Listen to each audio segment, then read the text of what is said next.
and learn to play D&D. Nice. Dan was saying something about that, and I said to him, I was trying to get, like, I'm one of those that has always been on the outskirts of it. And I was the one of my friends that always worked nights. I worked restaurants and such. So they always worked during the day, and they would get together on Friday and Saturday nights. So in theory, I know the game, but I've never actually played it. So tried to get a club together at school. We've had one game, just enough, we met one time. And the young lady who was the D&D got herself in a little bit of trouble, and her mom had to take her and put her in a different school. So that did not last very long. So I've got this lovely little character that I have.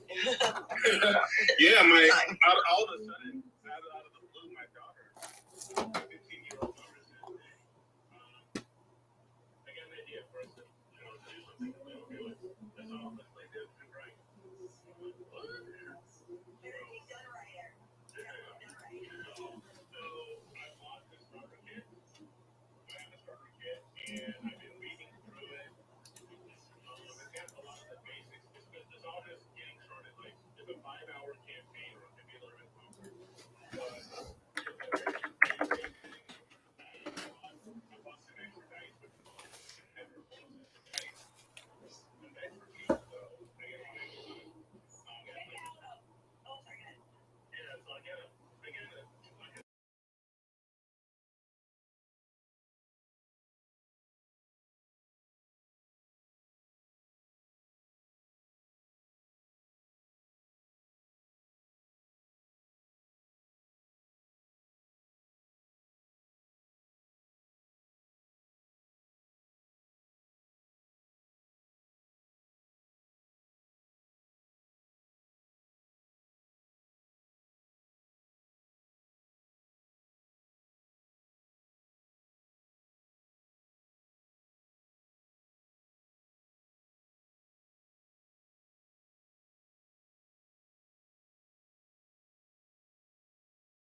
Sunny skies, the smell of palm tree air. Looking back, I could never feel fair. The way the music has touched my soul, the way that the South holds its control. But I've got a new way to choose. I'm gonna start running back to the lands of the new. Oh, na na na na na na.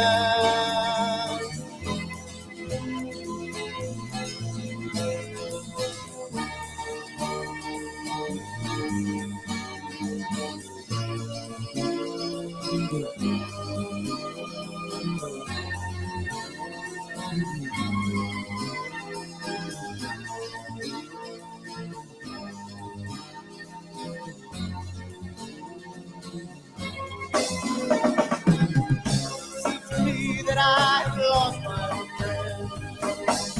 Got the sunset off the highway again. Then I get lost on a long summer day. I must go back before it's too late.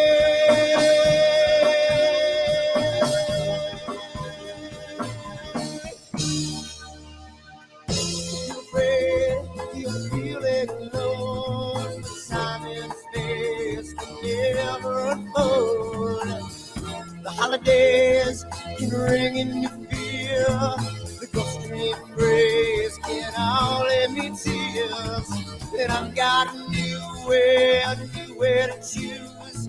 I'm gonna start running back for lands of blue.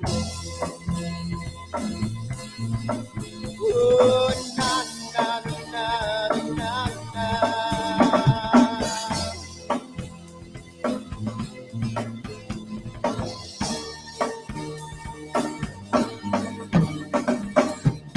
Sitting at the lake, I'm feeling confused, but I had my guitar, so I played this blues. But I'm afraid, what might be true, that I might never be back again.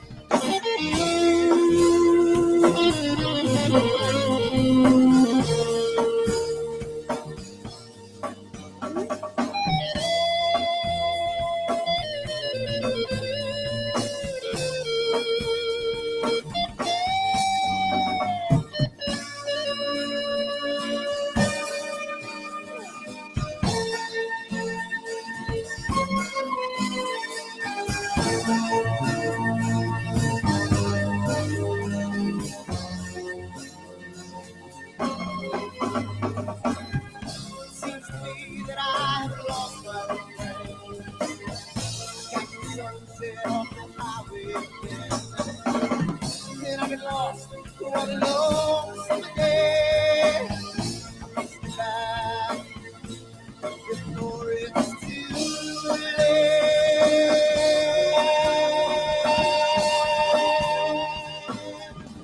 Before it's too late.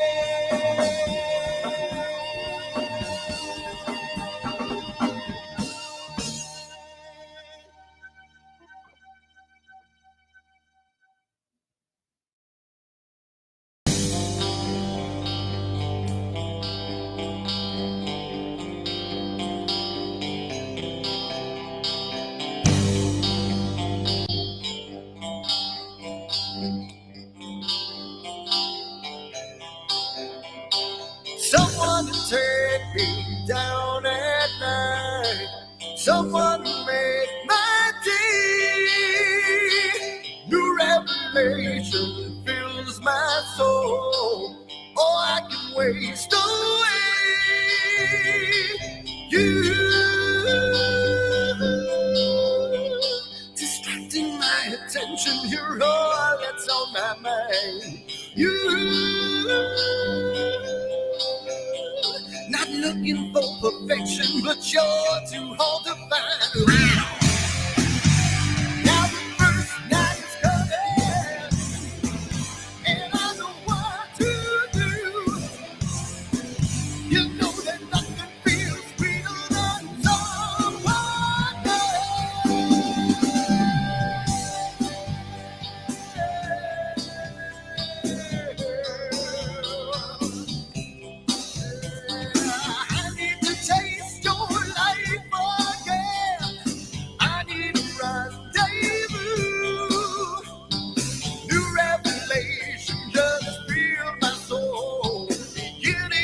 hands with you. Distracting my attention, you're all that's on my mind. You, not looking for perfection, but you're too hard to find. Now the first night is coming, and I know what to do, yeah. You know that nothing feels sweeter than someone else, yeah.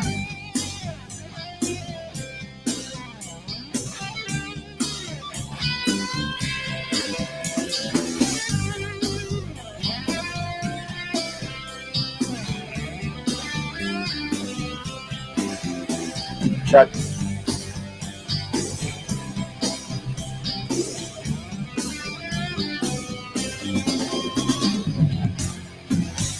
Now the first night is coming, and I know what to do, yeah. She knows that nothing feels sweeter than someone else. Yeah, alone it seems funny that I'm in love with you, yeah. You know that nothing feels sweeter than someone else.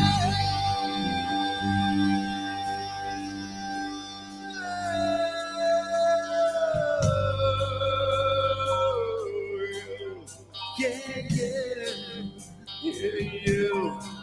Oh, you. Yeah,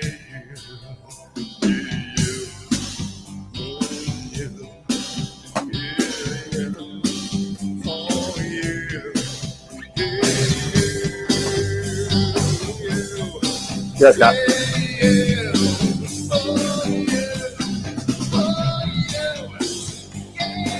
Are you on Chrome? You're on Chrome, it should work fine.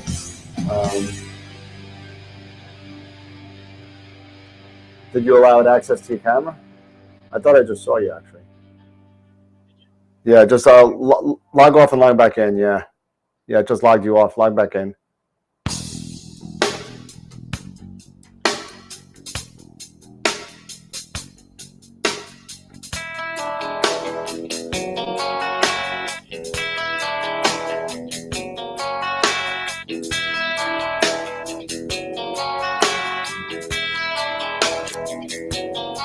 all right.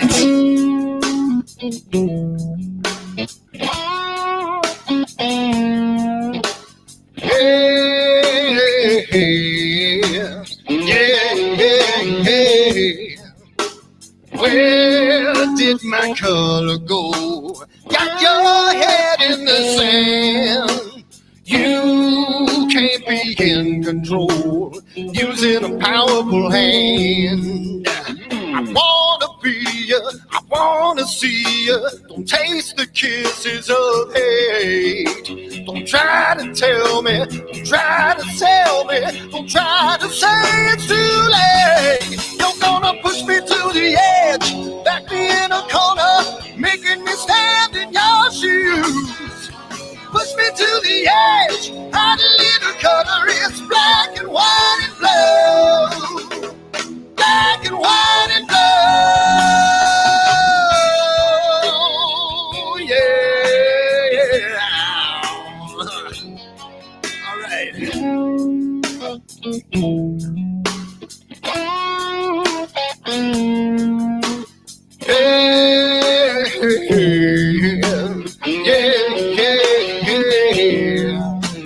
Cat learns to ring a bell. Rat gets free from the maze.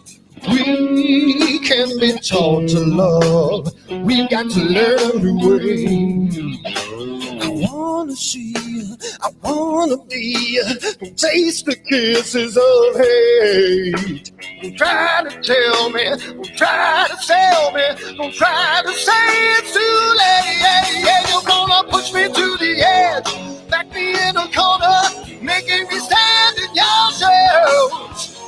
Push me to the edge, add a little color, it's black and white and blue.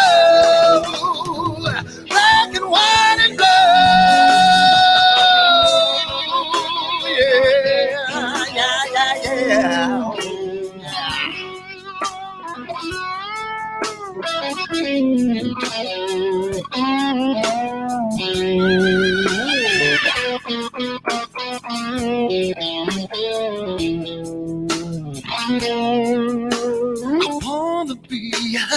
wanna see, don't taste the kisses of hate. Don't try to tell me, don't try to sell me, don't try to say it's too late, Push me to the edge, back me in a corner, making me stand in your shoes. Push me to the edge, hiding in a color, it's black and white and blue. Yeah, black and white and blue. You're gone black and white on the edge, back me in a corner, making me stand in your shoes. Push me to the edge, hiding in a color, it's black and white and blue. Black and white and blue.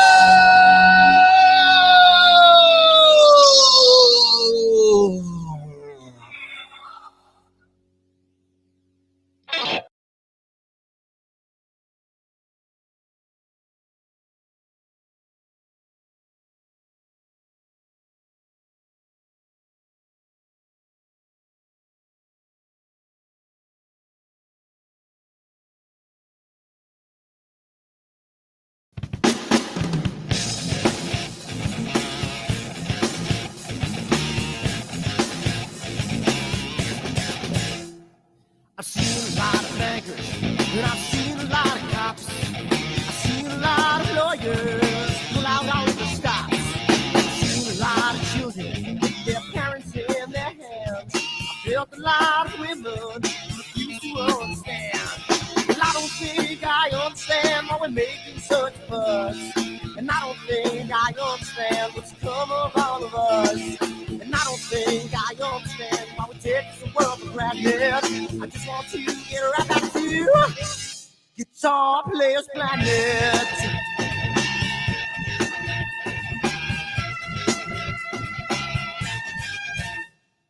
I see it in the papers, read it every day. The riots and the fires going on in South LA.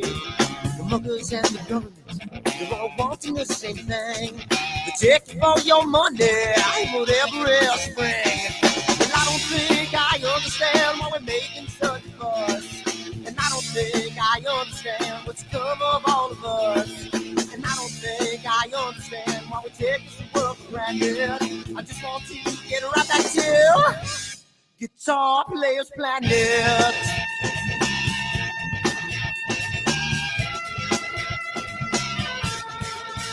Take me.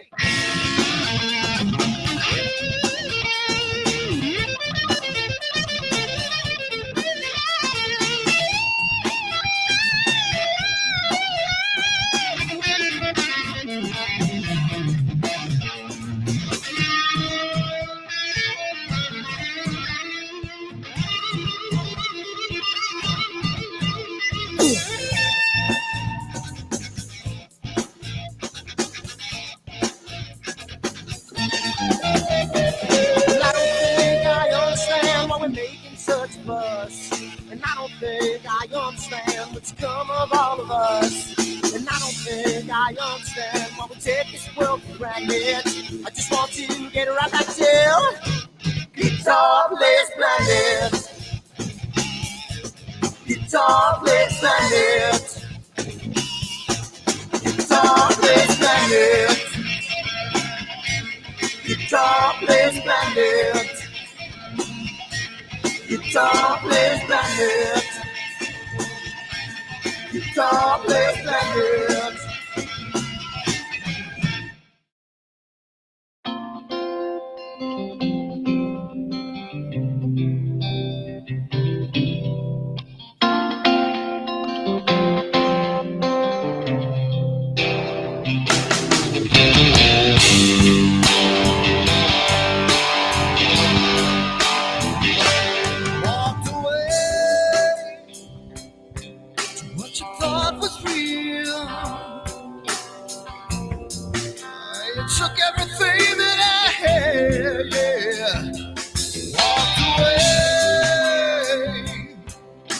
You left one thing behind.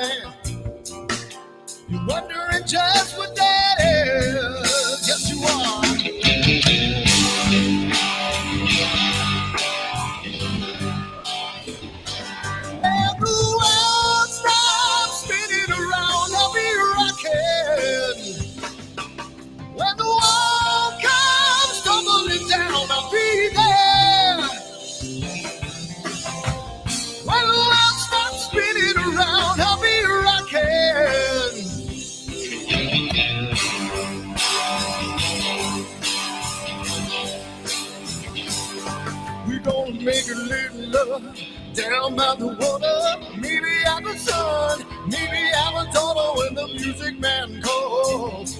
That's when I gotta play.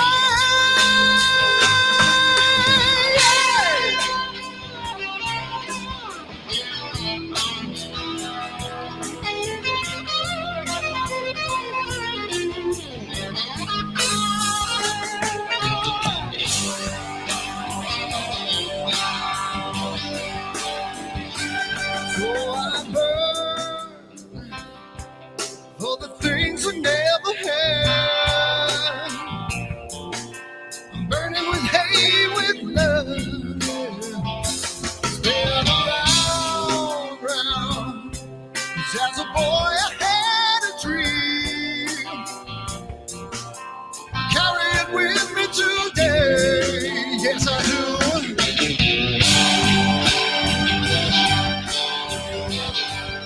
When the world stops spinning around, I'll be rocking.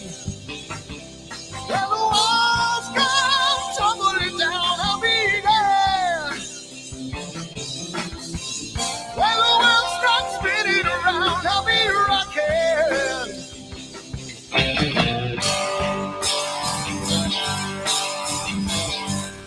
When the world stops spinning around, I'll be rocking.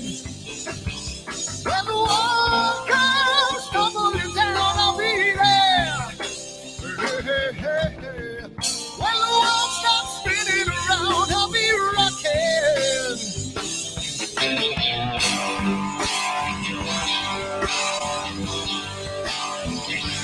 When the world stops spinning around, I'll be rocking.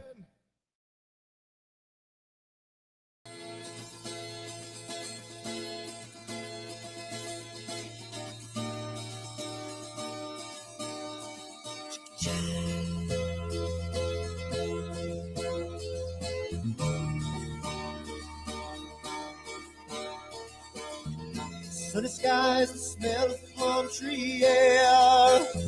Looking back, I could never feel fair. The way the music has touched my soul, the way that the South holds its control. But I've got a new way to choose. I'm gonna start running back to the lands of new. Oh, na na na na na na.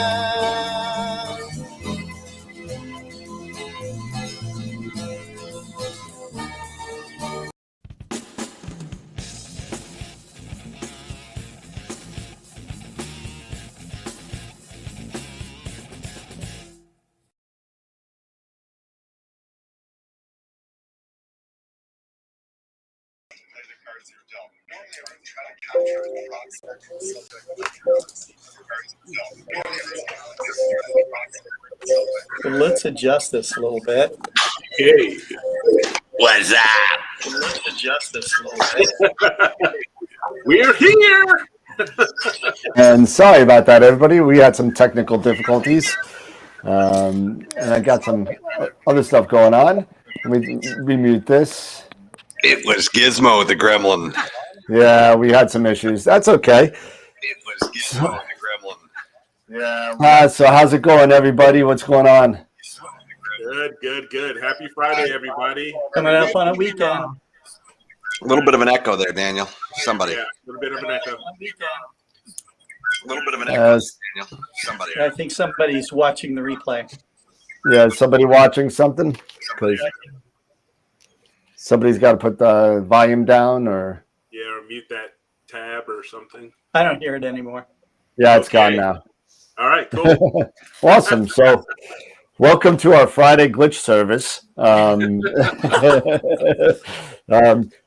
people that watch the show are used to mistakes and offhand stuff and everything, but thank you for everybody for joining us. First of all, I got to say thank you for everybody on a personal note for all the lovely comments on the YouTube talking about having my mother, and everybody knows what happened on Wednesday night.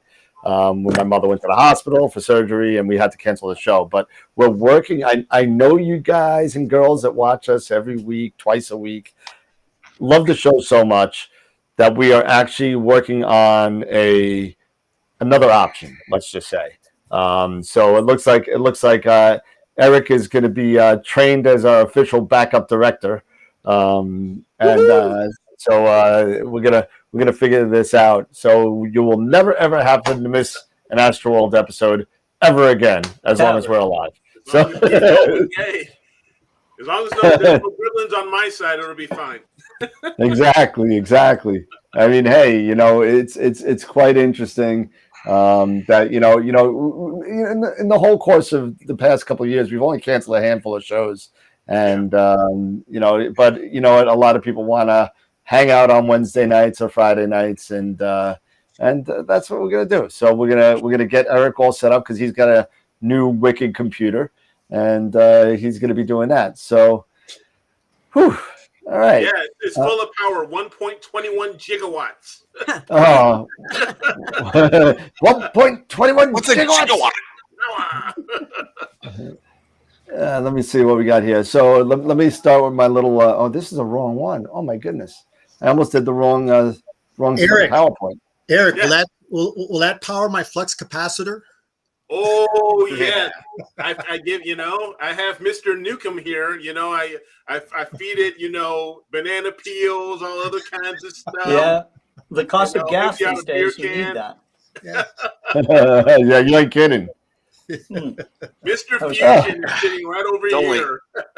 Only 8:17. We're already off the rails. Yeah, we're already done. The show's already over.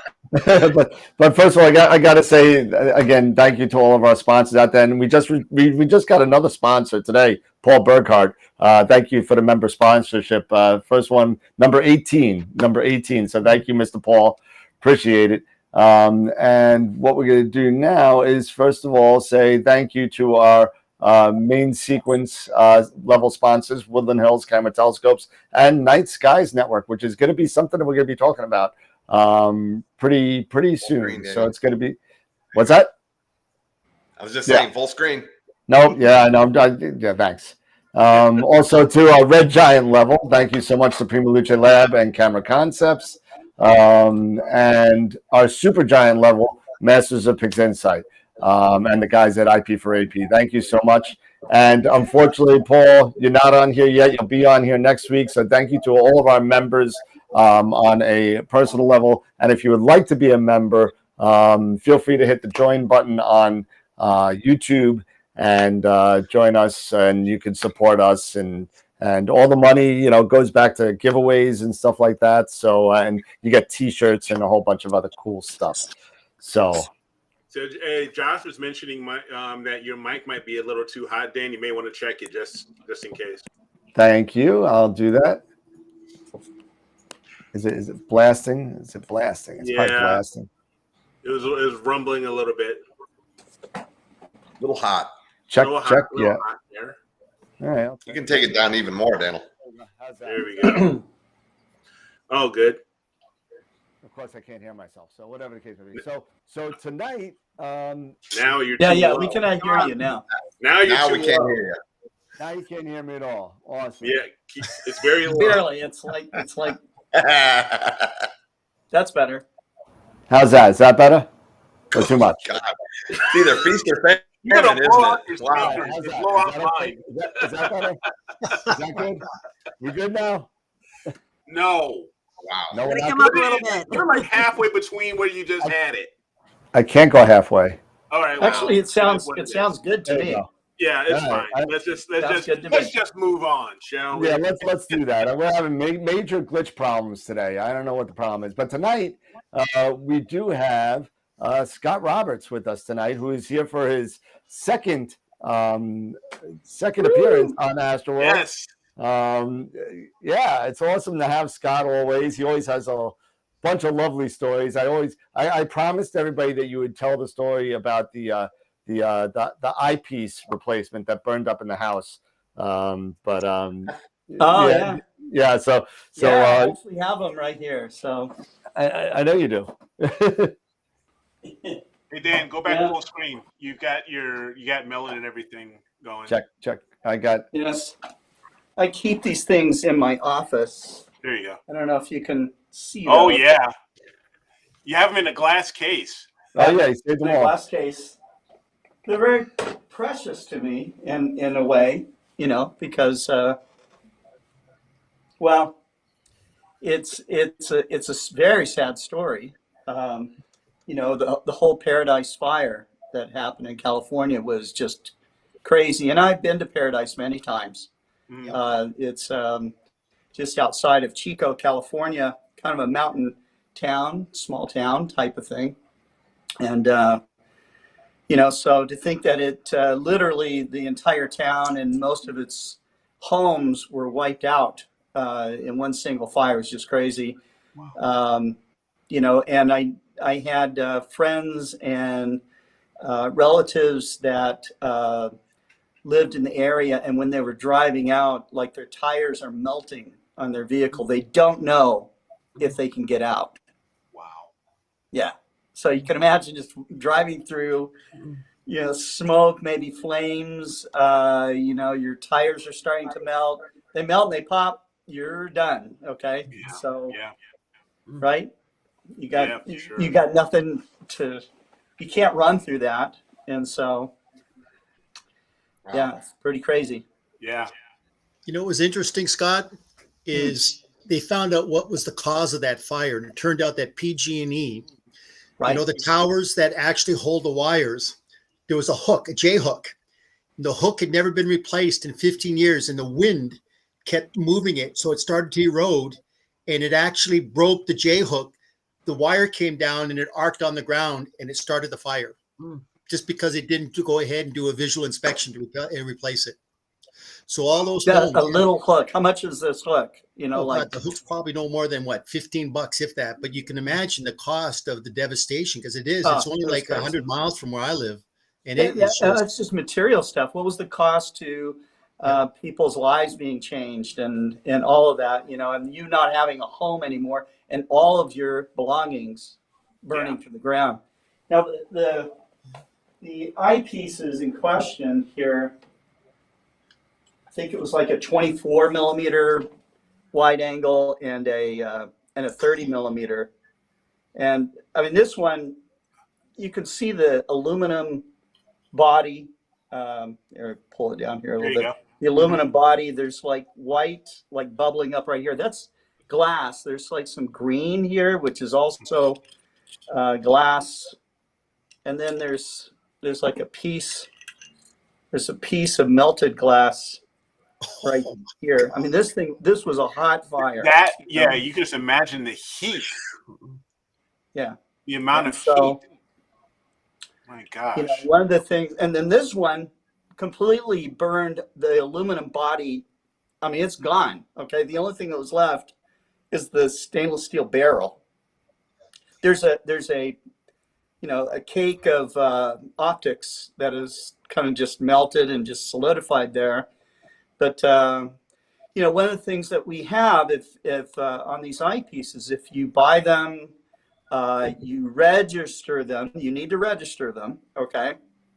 But you register your warranty, and you get a forever, no fault, transferable warranty. That's awesome. So if your house burns to the ground and you can find the smoldering remains of your Explore Scientific eyepieces and you return them to us, we replace them free of charge.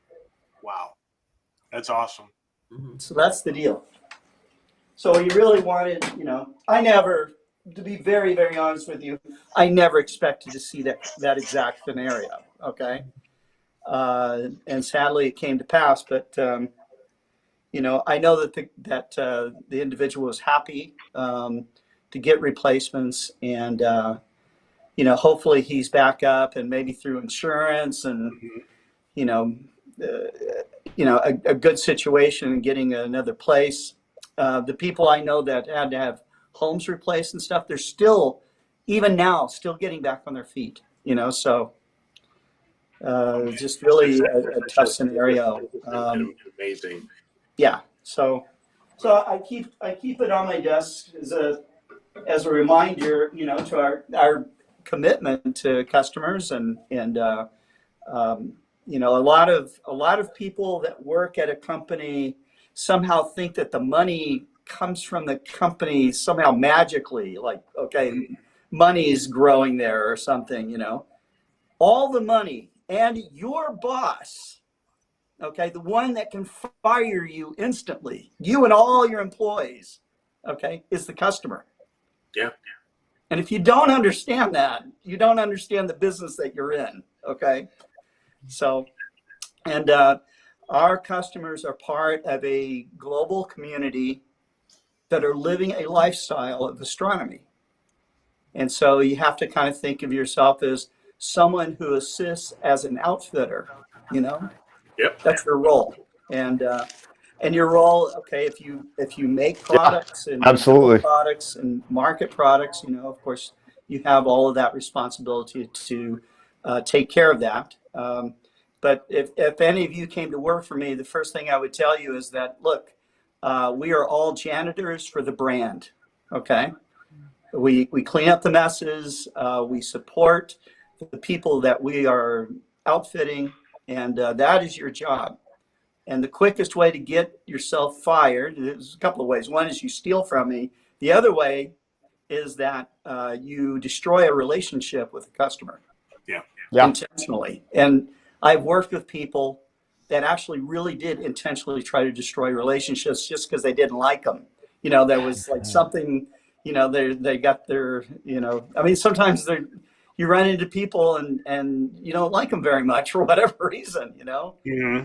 But that's not, if you can't be professional enough to really follow through no matter what, then you really shouldn't work here. So yeah, right? it's kind of great. Yeah, I always like that That's story really because it really shows your attention to detail and customer service and how Explore Scientific just excels in that. I believe you just won an award, if I remember right, regarding. That's the other thing I keep on my desk. Yeah. We didn't just win it. This is 2018. And Okay. we won this from the Better Business Bureau, and Is it's it? called the Torch Award. And we are the only company in the history of our industry to actually win one. And it's for ethics and business. So, That's completely awesome. Yeah, it was cool. I'm proud of that. And it, of course, I have the attitude, but in order to really make it work, all your employees have to have the attitude as well, Mm-hmm. and you can't force that.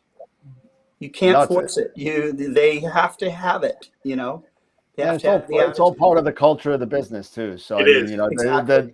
the internal culture that you built over there is just. I mean, I know some people that work for you. I know Tyler comes on the show every once in a while. I'm telling you, it's definitely nice. That's why I have your scopes and your eyepieces and your mounts. Thank you. Absolutely. I don't expect amateur astronomers to only buy my stuff, okay? But I do want to provide an interesting option for them where they can see the value in it and know that no matter what they get from us, we're going to support them. So. Yeah. Speaking of that, is there anything upcoming from Explore Scientific? Always. Always. You could ask me a year or 2 years from now, is there something upcoming? The answer is yes. Anything you can at least share right now. I know you all have R&D. Well, I'll share something that no one has seen. Okay. Oh boy. AstroWorld exclusive. There you go. I've not marketed it yet. Okay. All right. But. Here we go. This is small. Okay. This is small. It's a portable. Okay. But this is a Reflex Sight. Okay. Looks very much like the Telrad. Okay. Mm-hmm. It has the thing that's different about this versus the Telrad is largely the target that's in it. Okay, instead of being solid lines, it has dots. Okay, so the stars can actually fit in between the dots, and it doesn't hide any of the star field. It has the kind of base that fits on most of the telescopes Dixon, out there. Yeah. Okay, so it's got this Dixie base. style, almost. We give you a cover. Okay, this cover can actually come off. That cover kind of goes back on it. It's simple. Okay, you'll notice that there are no real sharp lines here. I have a Telrad. I've sold Telrads for decades. Okay, I knew Steve Kufeld. He was a friend. Yep. Okay, very nice guy. But the improvements I wanted to make was I wanted to smooth off all the corners here, which we did. Okay, because I've cut my head on a Telrad before. All right. Oh yeah. This has got sharp edges. Yep. This runs off of AAA batteries, okay? And like the Telrad, it runs for days, okay, without turning it off. So larger knobs, a little bit easier to get to knobs with gloves, okay? So it's just like my take on the Telrad device. And this is going to be ready probably sometime after summer for purchase. Nice. Yeah. There you go. So that's something new. That's awesome. Now, am I working on other stuff that's substantially more expensive? Yes. but nothing you can share. Not ready. Yeah, but nothing you can share. We understand that. Yeah, but we do. It's all top secret. We have a few things. Yeah. So, but Awesome. once I see that it kind of a product's done, that I'm not going to mess with it anymore. Then I will share it. I used to do, when we were all going to star parties, I would take the prototypes to star parties and let people test it at a star party, and just get their take on it. I'm not as secretive as some other companies are about products, because they're so afraid. One of the weird things I think about people in business is they are very secretive, wish they didn't have any competition. They wish they had it all to themselves. And I think that is wrong thinking about being in business. You need to be in a category, okay, that is thriving and healthy and has competitors that are competing with each other, which is great, okay, because that drives innovation. But trying to do things and wishing that your competition is dead, okay, is absolutely wrong, because the more tent poles that you remove out of a category, pretty soon the whole thing just implodes. Right. And I have stories, watching. We watched the nature store business go implode, and that first started with a business called Natural Wonders that filed Chapter 13. And then right after that, Store of Knowledge went. Zany Brainy went.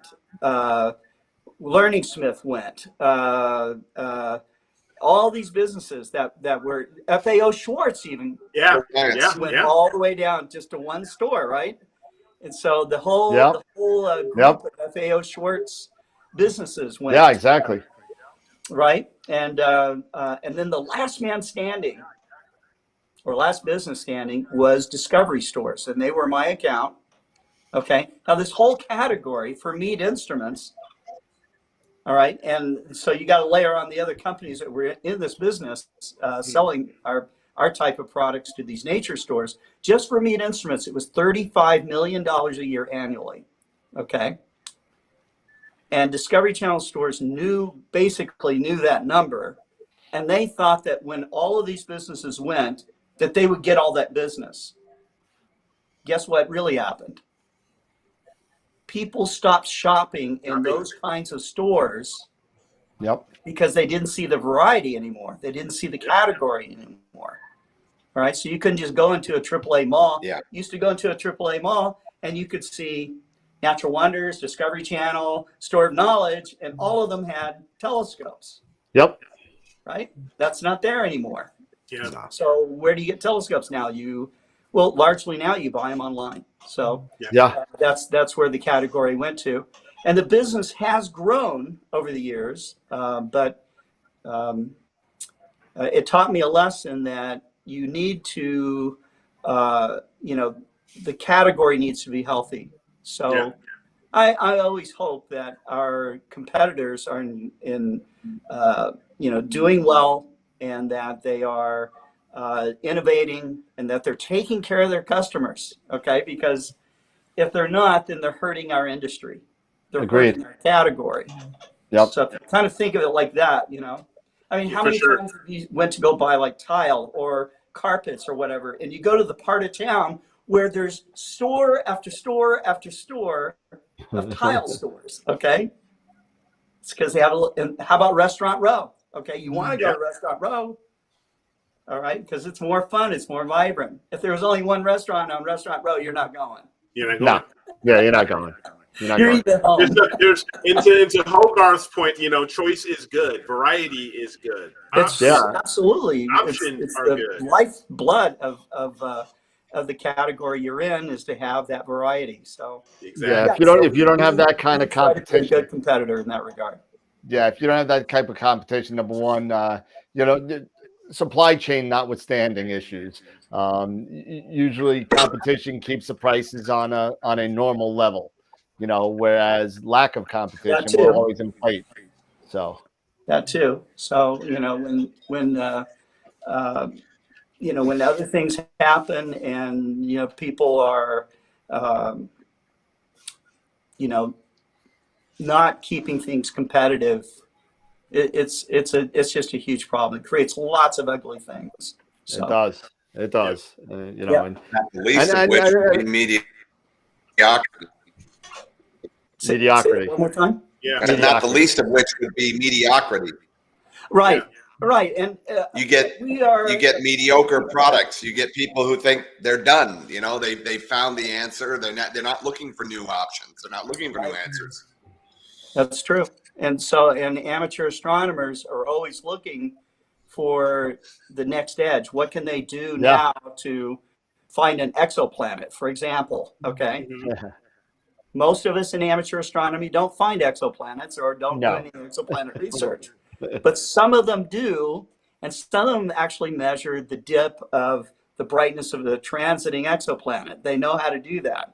All right, well, that's pretty advanced stuff, and you do need you need great software for that. You need a good scope for that. You don't need a really big scope, but you need a good one, okay? And you need to know the technique. And so that's just a hint of why innovation is important, when we started the go-to system for Explore Scientific, the PMC8 system, one of the tenets of that is that I wanted it to be as user contributable as possible, or user co-created as possible, because there again, where I used to work, they had created 22 patents. Okay, they really did not want anyone else in the business to really have a viable go-to system. And with 22 patents, they were constantly in court suing, other companies, which made it tough, because you think, okay, a lot of people understand that this is a cottage industry. We don't have, we're not like as big as, I think some people think that companies like, let's pick Celestron, which is the biggest in the business right now. Okay. They're nowhere near the size of a company like, I don't know, pick it. Nikon. Like a Nikon or a Canon. Canon's huge. In one quarter, in one division. Canon, Nikon. Canon does, and I'm talking about one division in the United States, not worldwide. One quarter, they do as much as the entire telescope industry does in all telescopes, from toy telescopes up to, think of plane wave and all of those, and all the cameras, CCD cameras, CMOS cameras, all the peripheral accessories, all the software, all of that business. Okay. They do that in 1 quarter Yep. in one division at Canon. Wow.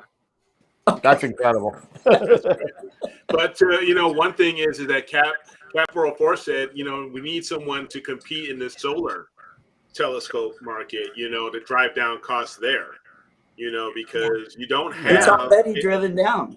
It's already driven down. It's basically multi-million-dollar technology driven down to what, a few $1,000s? Yeah. Mm-hmm. Yep. I mean, I there's know that quite a amateur bit. astronomers wish that they can have something really super high quality and maybe spend $1,000 or less. Okay. But in order to get something that's super high quality that you could actually do research with, and I was just out today doing a live thing with my Lunt double stack, okay, with my blocking filter. It's a 50 millimeter aperture. Okay, I was getting an incredible view of the sun. Seeing prominences, blowing away people, and to have that kind of technology that you can actually afford, okay, is mind blowing. Yeah. Because that was multi-million-dollar technology. Digital imaging, again, another one. I remember being at Palomar in the early 80s and looking at some of the cameras that they were attaching to the 200-inch telescope at that time. Each one of these things were like $6 and $7 million for a camera, okay? And an amateur camera today could blow it away. Yeah. So, and they didn't have near the software. They didn't have something called PixInsight. They didn't have gurus out there to fall back on. They're just trying to collect some photons so that they can see a supernova from a distant galaxy, okay? Or to collect the spectra. It's so pretty amateur awesome. Astronomers have taken that, and the telescope industry has taken ideas from that and technology from that and has made it affordable. And so I would say, I don't know how long you've been into the business yet, Dan, but in the 1980s, I sold a Celestron 80 millimeter refractor on an Alt-Az mount, okay, for $500. 500, okay, and I could not keep them in stock back then. It's $500 then dollars. I don't know what that's up to. That now $1,200 now, right? So maybe it's $800 or $900 or $1,000 today. But an 80 millimeter refractor today you can buy for like $399. Okay, are you kidding me? No, I know. I mean that's the price of like a 60 millimeter refractor scaled up to I mean it's so. Astronomy gear today is cheaper than it's ever been, ever. Okay. And so it's, could someone come up with a solar telescope that's cheaper somehow? Maybe, but I would say quality would suffer. That's a very difficult.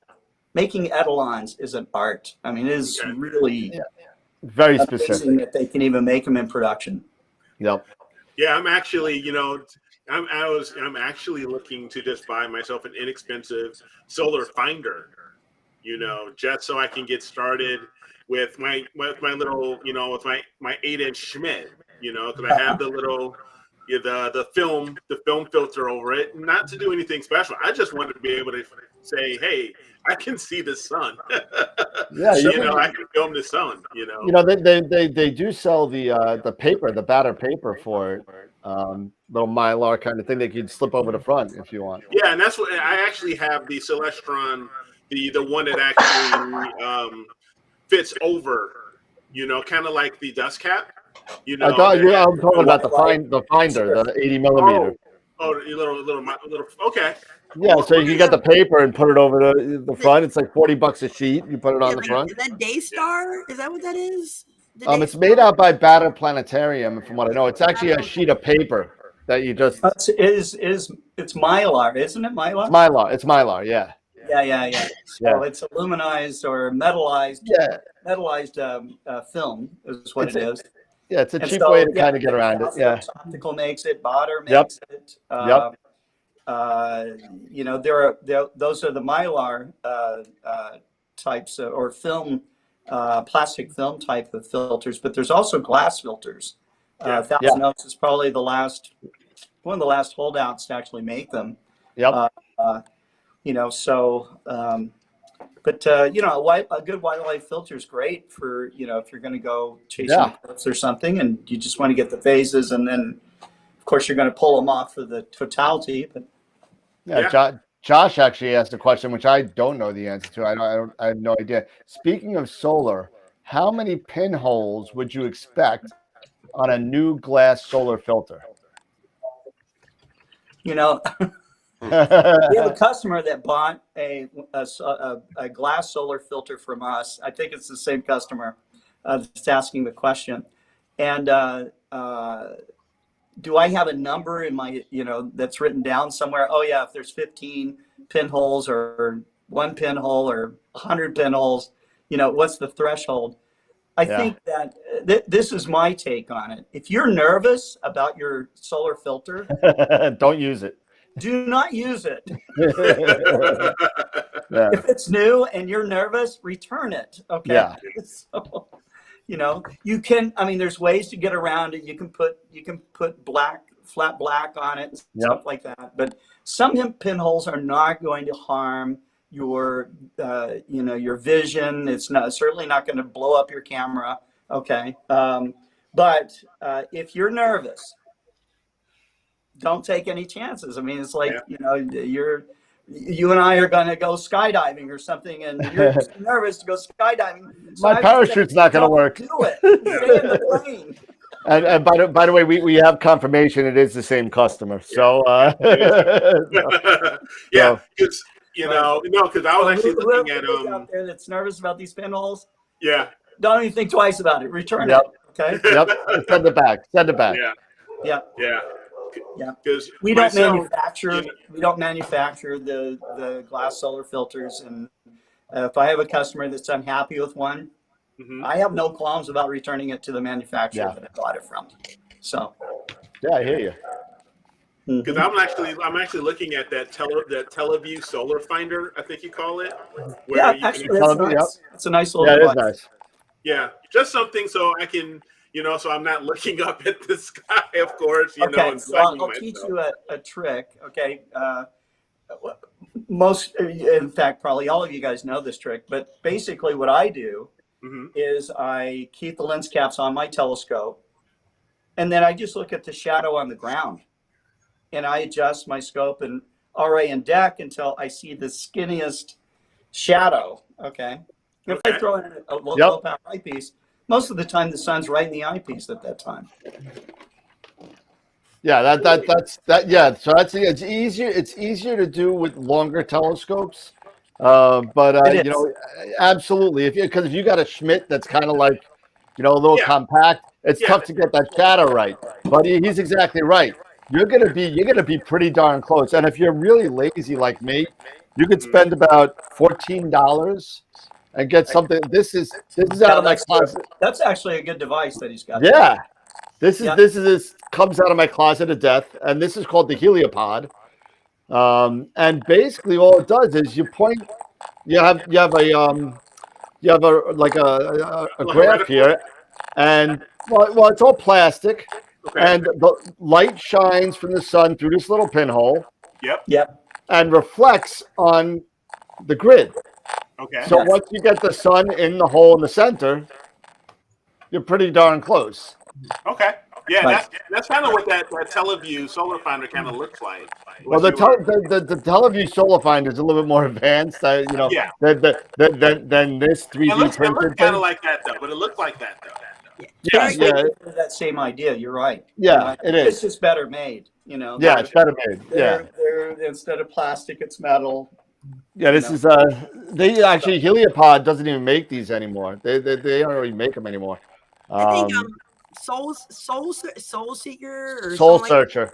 Soul Searcher. I got one of those just because, like, when you're taking a bunch of 14-year-olds out to look at the sun, you got about 14 seconds to get the sun in the eyepiece, or they're like everywhere. So I mean, I didn't have time. I'm telling you, I think it was probably one of the best $25 that I've spent.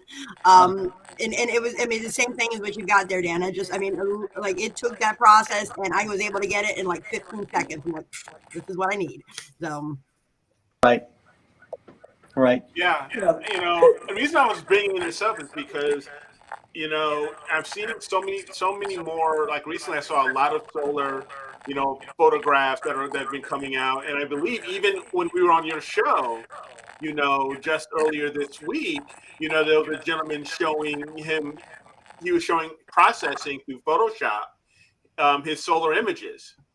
And this kind of made me start thinking about, you know, I really want to try to do this at some point, you know, because maybe every once in a while I may not get, you know, the greatest night sky or clear night, but, you know, every once in a while, hey, you've got a clear day, you know, that's cloud free, and you can always, you know, aim at the sun and do some photography and do some, you know, solar imaging that way. So I would like to, you know, be able to use my telescope more than just at night is what I'm really getting at. Sure. That makes a lot of sense. Yeah. So I would say that the more time you are spending with your telescope, the better astronomer you're going to be, you know, because after a while, your equipment starts to become second nature to you, you know, and just like someone that's into, you know, rock climbing or whatever they're into, the gear that they use, basically they want that to like disappear almost. It's so familiar to them, you know, it's an extension of themselves. And it's at that point that the rock climber is just, you know, they're just on they're climbing the rock face, right? They're not thinking about all the little gear and, oh wow, you know, which brand. They're not thinking of that stuff. They're thinking about the adventure and that they're on and the exploring that they're doing. And that's what astronomers should be doing, you know. You need gear that is dependable enough for you, that and precision enough for you to get what you need, and you need to become so familiar with it that it disappears, and that takes time. You know, that takes time. It does. So, it does. Yes, it does. Absolutely. There is a little bit of one of the things that we talk about a lot in this forum is how do we get people to the point, you know, where they can justify spending tens of thousands of dollars, you know, and you're not going to, you know, most people aren't going to do that right away. You know, you have to get somebody that is willing to, you know, put a little bit of money, but they need to get to where they have success. Yeah. You know, they can get out, they can have success. Maybe they've got their kids, you know, and they can get out, they can be that visual, be it EAA, be it photography, be it whatever. But a lot of people look at the cost of some of the stuff that we're talking about, and before you know it, $7,000-8,000, you know, down the road, and they just throw their hands up like, okay, but I can't do it. You know, we have a motorcycle event that comes here every year. Okay, it's called Bikes, Blues, and Barbecue. About 800,000 motorcycles come in. Not one of those bikes costs less than 10 grand. Okay. Not one. I go to the lake and I see guys with their fishing boats. There's not one boat that costs less than 10 grand. People that go on. I mean, you want to take your family on a ski vacation. You want to go to Breckenridge in Colorado. What is that going to cost? But Scott, you know, what are the demographics of those people? It's like a one weekend deal, right? Thousands.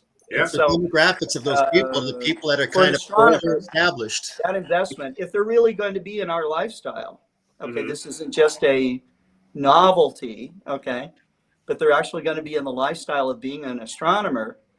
Our gear to us is very inexpensive, okay, and a great long-lasting investment. Probably an investment that would last us. If it's electronic, okay, maybe it lasts less than 20 years, okay? But if it's optical, you're going to be handing it down to your grandkids, okay? Yeah, it's absolutely. True. Yeah. That is true. That's true. That is very true. We speak about, I think Scott, I think it's your mic, Scott. Sorry? I think it's your mic. It's echoing back into the speakers, because every time I mute you, it goes away. All I hear right now. Yeah, it's coming through over there. That's okay. It's all right. It's okay. We can work with it. Yeah, I don't know why. We can live with it. Yeah, we'll be fine. But I totally agree. You know, with the optics that I have, you know, these telescopes. I hope you know, that I can get my kids involved at some point, you know, or even my grandkids, if, you know, my kids will give me grandkids, you know, and pass it down to them, because I'd love to pass down the RASA and this C8 edge and, you know, and this refractor, and let them, you know, and I feel good to know that it's going, you know, that they're actually going to use it, and you know, and they're going to get as much enjoyment out of it as I am, you know. So, Yes. sure. Right. Sure.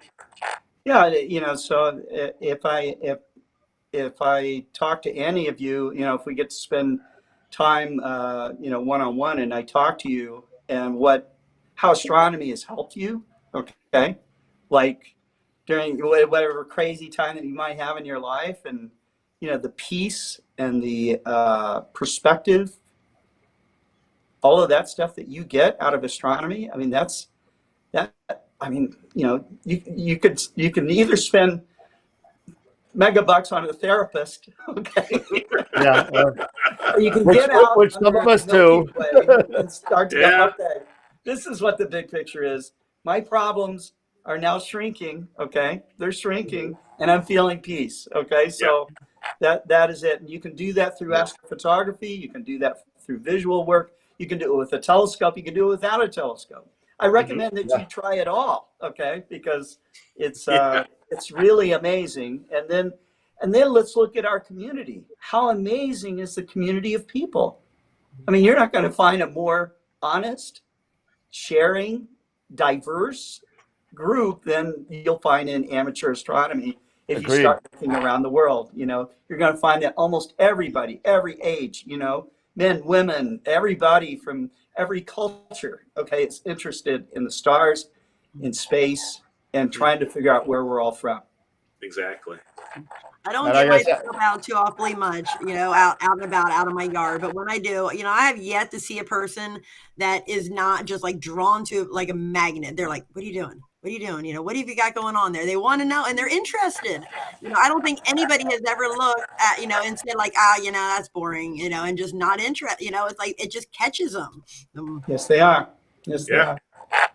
That's true. And we experienced that even today. We were at an art museum with our solar telescopes up and everything. And it was cool because we had like little kids come and start teaching us about the sun.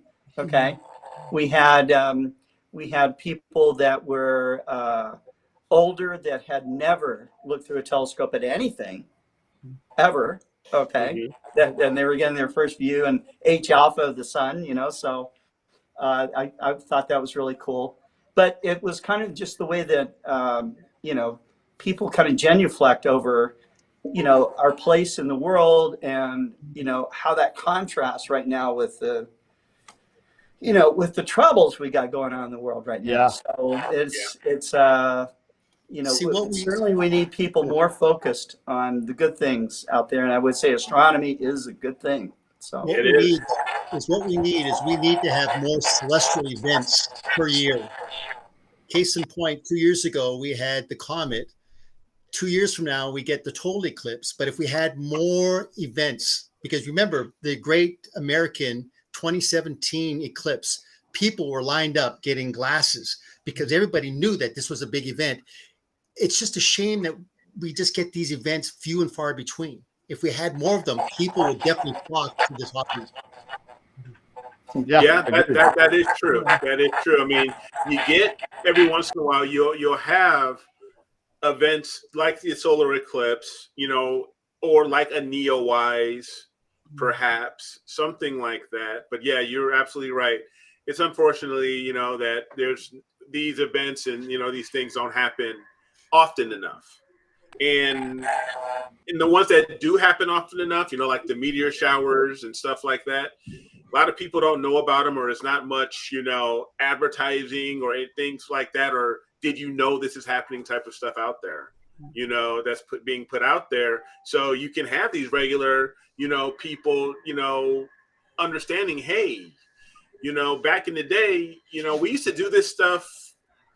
This was the you know, it was our entertainment. Our entertainment back in the day was looking at the stars or imagining and stuff like that, you know? Eric, It really was. We used to only have 3 Guys, TV. I have to say Exactly. I have to say something right now. We're getting a lot of echo, and there's a lot of static here, and the audience can hear it, I think. Yeah. So, Not sure where it's coming from. I'm gonna mute myself. You know what? Hold on a second. I'm gonna reboot this real quick. So it might flash for a second, okay? Give me 1 second. Okay.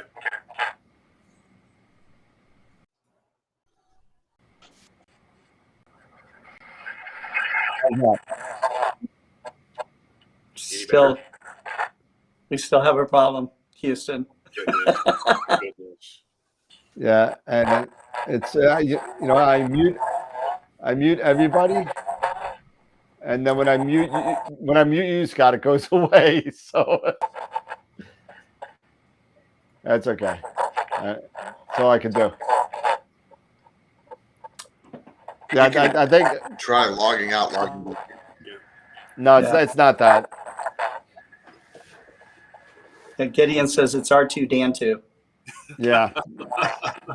There you go. Everything is coming from Starlink Yeah. satellites all over the sky. And maybe it's coming from my side. I don't know. You know, I could log I think it's because you're on the tablet that it's going in.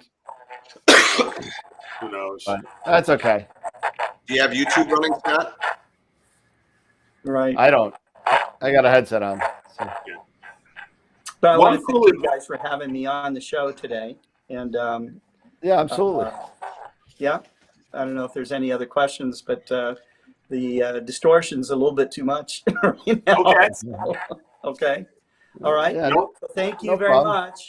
And Thank you. Thank you, Scott. I appreciate you coming on. Yeah. We all Thank you, appreciate Scott. Guys back on Global Star Party. So Okay. take care. Yeah, we'll be there Tuesday night with Scott. Thank you.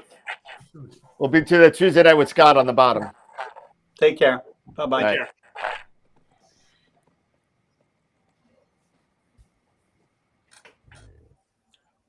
I am not sure what happened with that. Not sure. Anything now? I don't hear how's, it. how's Yeah, it I sound don't now, hear it right? either. It's gone. Guys, tell me what the sound is like now, please. Fine. It seems fine now. Yeah, you know what? He had some problems logging on, and that's why we were late. But he had to use a tablet, and I think the sound from the tablet was feedbacking through. And because I tried to stay on top of it, I was every time somebody talked, I started to mute them. But then when I had to let it go on, people started talking over him. It just got worse. So Yeah. Scott, I apologize about that. I promise you, we'll figure this out for next time. And you know, but thank you. If you're still watching, Scott, thank you for watching. Thank you for coming on again for your second time. You're a 2-timer now. We'll make you a 3-timer. Yeah, for sure. Sure. Oh, so I gotta say, not you know, I didn't want to say much because I knew every time I spoke, it just kind of went blah, blah, blah, blah, blah, blah, and it was just like a big mess. But you know, I gotta say something. Astronomy aside, I'm sorry. I'm just so excited. I can't wait. I can't wait. Oh my goodness. It came today. The tower's in here. I didn't even open it up yet, but it came. The Return to Dark Tower, the game. And if you don't know what Dark Tower is, go look at it because I spent so much money on this. I got the expansion sets. I got another expansion set. I got all this stuff going on.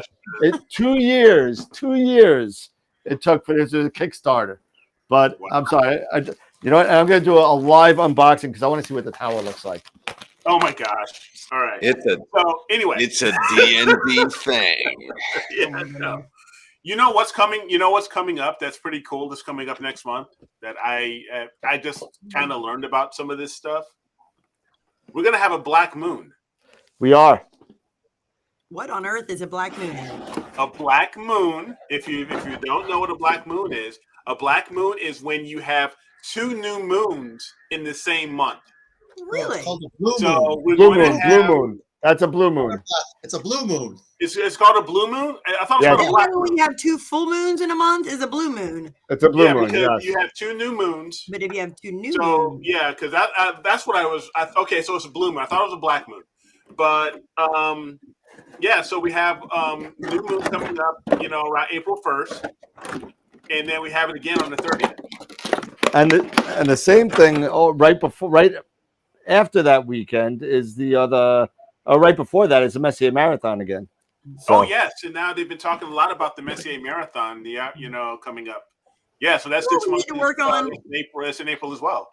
We need to work on marketing some of these like everyday astronomy things. I mean, so before Scott left us, you guys are saying how we don't have enough stuff going on.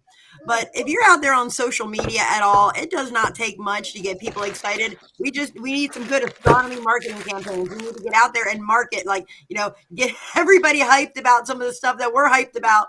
And honestly, just having the super beaver moon or whatever, if one person posts it, it goes viral all over the internet and everybody's like, yay, it's beaver moon, the beaver, the blood moon, the witch moon, the cow moon, and it's not anything, and of course a full moon, for most astronomers, unless you do lunar photography or, visually, that's not our friend.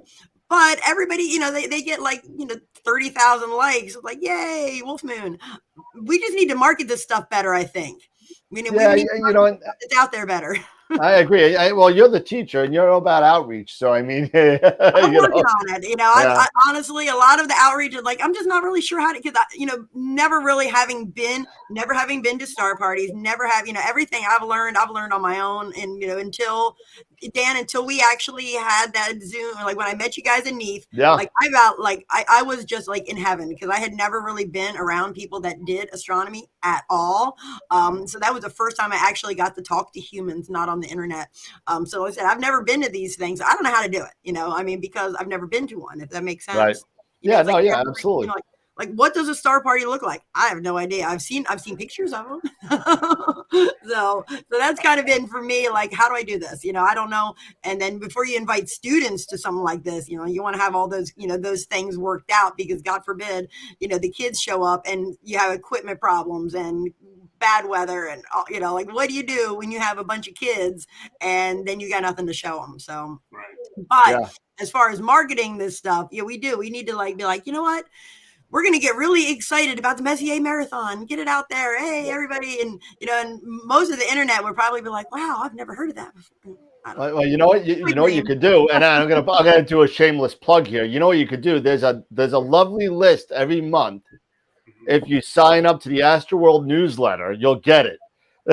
so you can do that. I do what I do with the newsletter. I choose, and you guys are gonna start getting involved. So I don't think you're not getting involved. but every month we're going to be choosing 3 objects: one for the beginner, advanced, and intermediate astrophotographer, and a list of all the astronomical events for the month, and all the star parties over the next 3 months. Nice. So it's in the works. I'm trying to figure out a better way to distribute it all. And yes, Eric, I know you're right. I see it. He wants to say it. I'm getting here. Hold on. Eric, hold on. I got something to tell you. Hold on a second. There you go. No, Eric was right. I heard incorrectly. I heard full moon in my head. I didn't hear new moon, but Eric is exactly right. 2 new moons is a black moon. 2 full moons is a blue moon. Yes, Eric, you were right, Eric. But no, what I was going to say, no, because Al had a question. Okay. He's thinking about getting an observatory for the yard. What are people using? And this is a fun one for me because I am actually still in the progress of working on this. There's different types actually that you can look into. There's a bunch of different types. There's a bunch, but you're talking about small observatories. I would think of top them off my head. I would think of 3. I would think of a small roll-off. You can use a shed, and create your own little small roll-off roof observatory. Yep. A sky shed pod. Yep. Or a next dome. Those are the big 3. I mean, there's others like Exploradome, but it also depends on your budget. Now, Scott, for me, a roll-off roof, depending on the type you get, you can build a roll-off roof pretty inexpensively. I'm gonna throw another one in there, Eric. On the size though, because you can do them for like under $2,000 it just depends. I got to throw in one more in there because it's a little bit more on the expensive side as far as those are concerned. But the PureTech ones, yes, are really nice. I'll tell you something though. The PureTechs are expensive because they're made of aluminum. And aluminum has gotten really expensive now with everything going on. Yeah, I know. Actually called over to PureTech because PureTech is in Bartlett, Illinois, which is maybe just about an hour away from where I live, maybe an hour and a half from where I live. And their smallest is 6x6. Yeah. Yep. Was around $10,000, 10 or 11,000. That's the quote I was given. Was around 10 or 11,000 when I called them directly. Those 10th observatories, I've heard of them. Those you don't see a lot of them, but I've heard of those 10th observatories. Kendrick, I believe Kendrick had one. Kendrick has one. I don't think they make them anymore. I don't think they make them anymore. But you can even go on eBay. I mean, sometimes eBay even sells some knockoff type, and you can look at those. But a roll-off is usually pretty decently priced if you spec one out. I was actually looking at doing a resin shed, like those Skycast or Rubbermaid sheds. A lot of people have been, I've seen quite a few people making inexpensive roll-off roof observatories. Yeah, absolutely. So, right now, that is true, Cap. Wood prices are crazy right now. They're insane. But another one that I have been looking at is the Sky Shed Pod. And TJ has one. TJ Conley has one. There are others that I know have them. Who is it? Astro Backyard. He just recently got one, I think, last year. Stuff like that. So they're out there, but but you can get, there are some pretty popular ones out there that aren't too expensive compared to, the stuff we spend on our scopes. And Pete, I know. Yeah, Pete, I was going to just tap on you for a little bit because you know quite a bit about this as well. Yeah, please. Well, I was going to say is that I'm going to put a plug in for a very good friend called Chris White. He's an astrophotographer up in Vermont. And if you just go on Cloudy Nights, he literally has a 2-page dossier of what he started with, and it will show you step by step of the roll-off roof that he did, showing you exactly the layout, the design, pouring the concrete, putting in the pier, doing the drainage, everything. And if you just go to Cloudy Nights, type in Chris White home observatory. It's an incredible little step-by-step procedure that he goes through that, because you're right. I mean, Eric, case in point where you're at, I mean, Vito, I can reach out to Vito at PureTech because I do a lot of work with him. And, as I said, those are nice because they're aluminum, right? You don't have to worry about, termites. You don't have to worry about treating the wood or anything like that. And I mean, once again, buy once, cry once. You know that thing is going to last, but you're right. The cost of aluminum has gone up, but believe me, in the long run, the metal would definitely be the way to go. Trust me, I totally agree with you.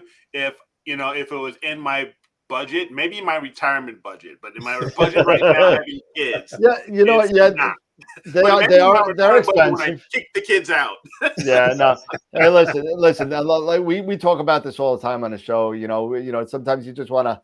You want to build a roll-off roof, you want to do it yourself, that's okay, because, it's going to work for you. You just do it right. And to Pete's point, go check out Chris White. I've read Chris White's article on Cloudy Nights, and it's incredible what he's put together. And it's amazing. Not a lot of people would throw themselves out there and put their whole plans on a public site. And he's done it, and it looks great. I mean, it looks awesome.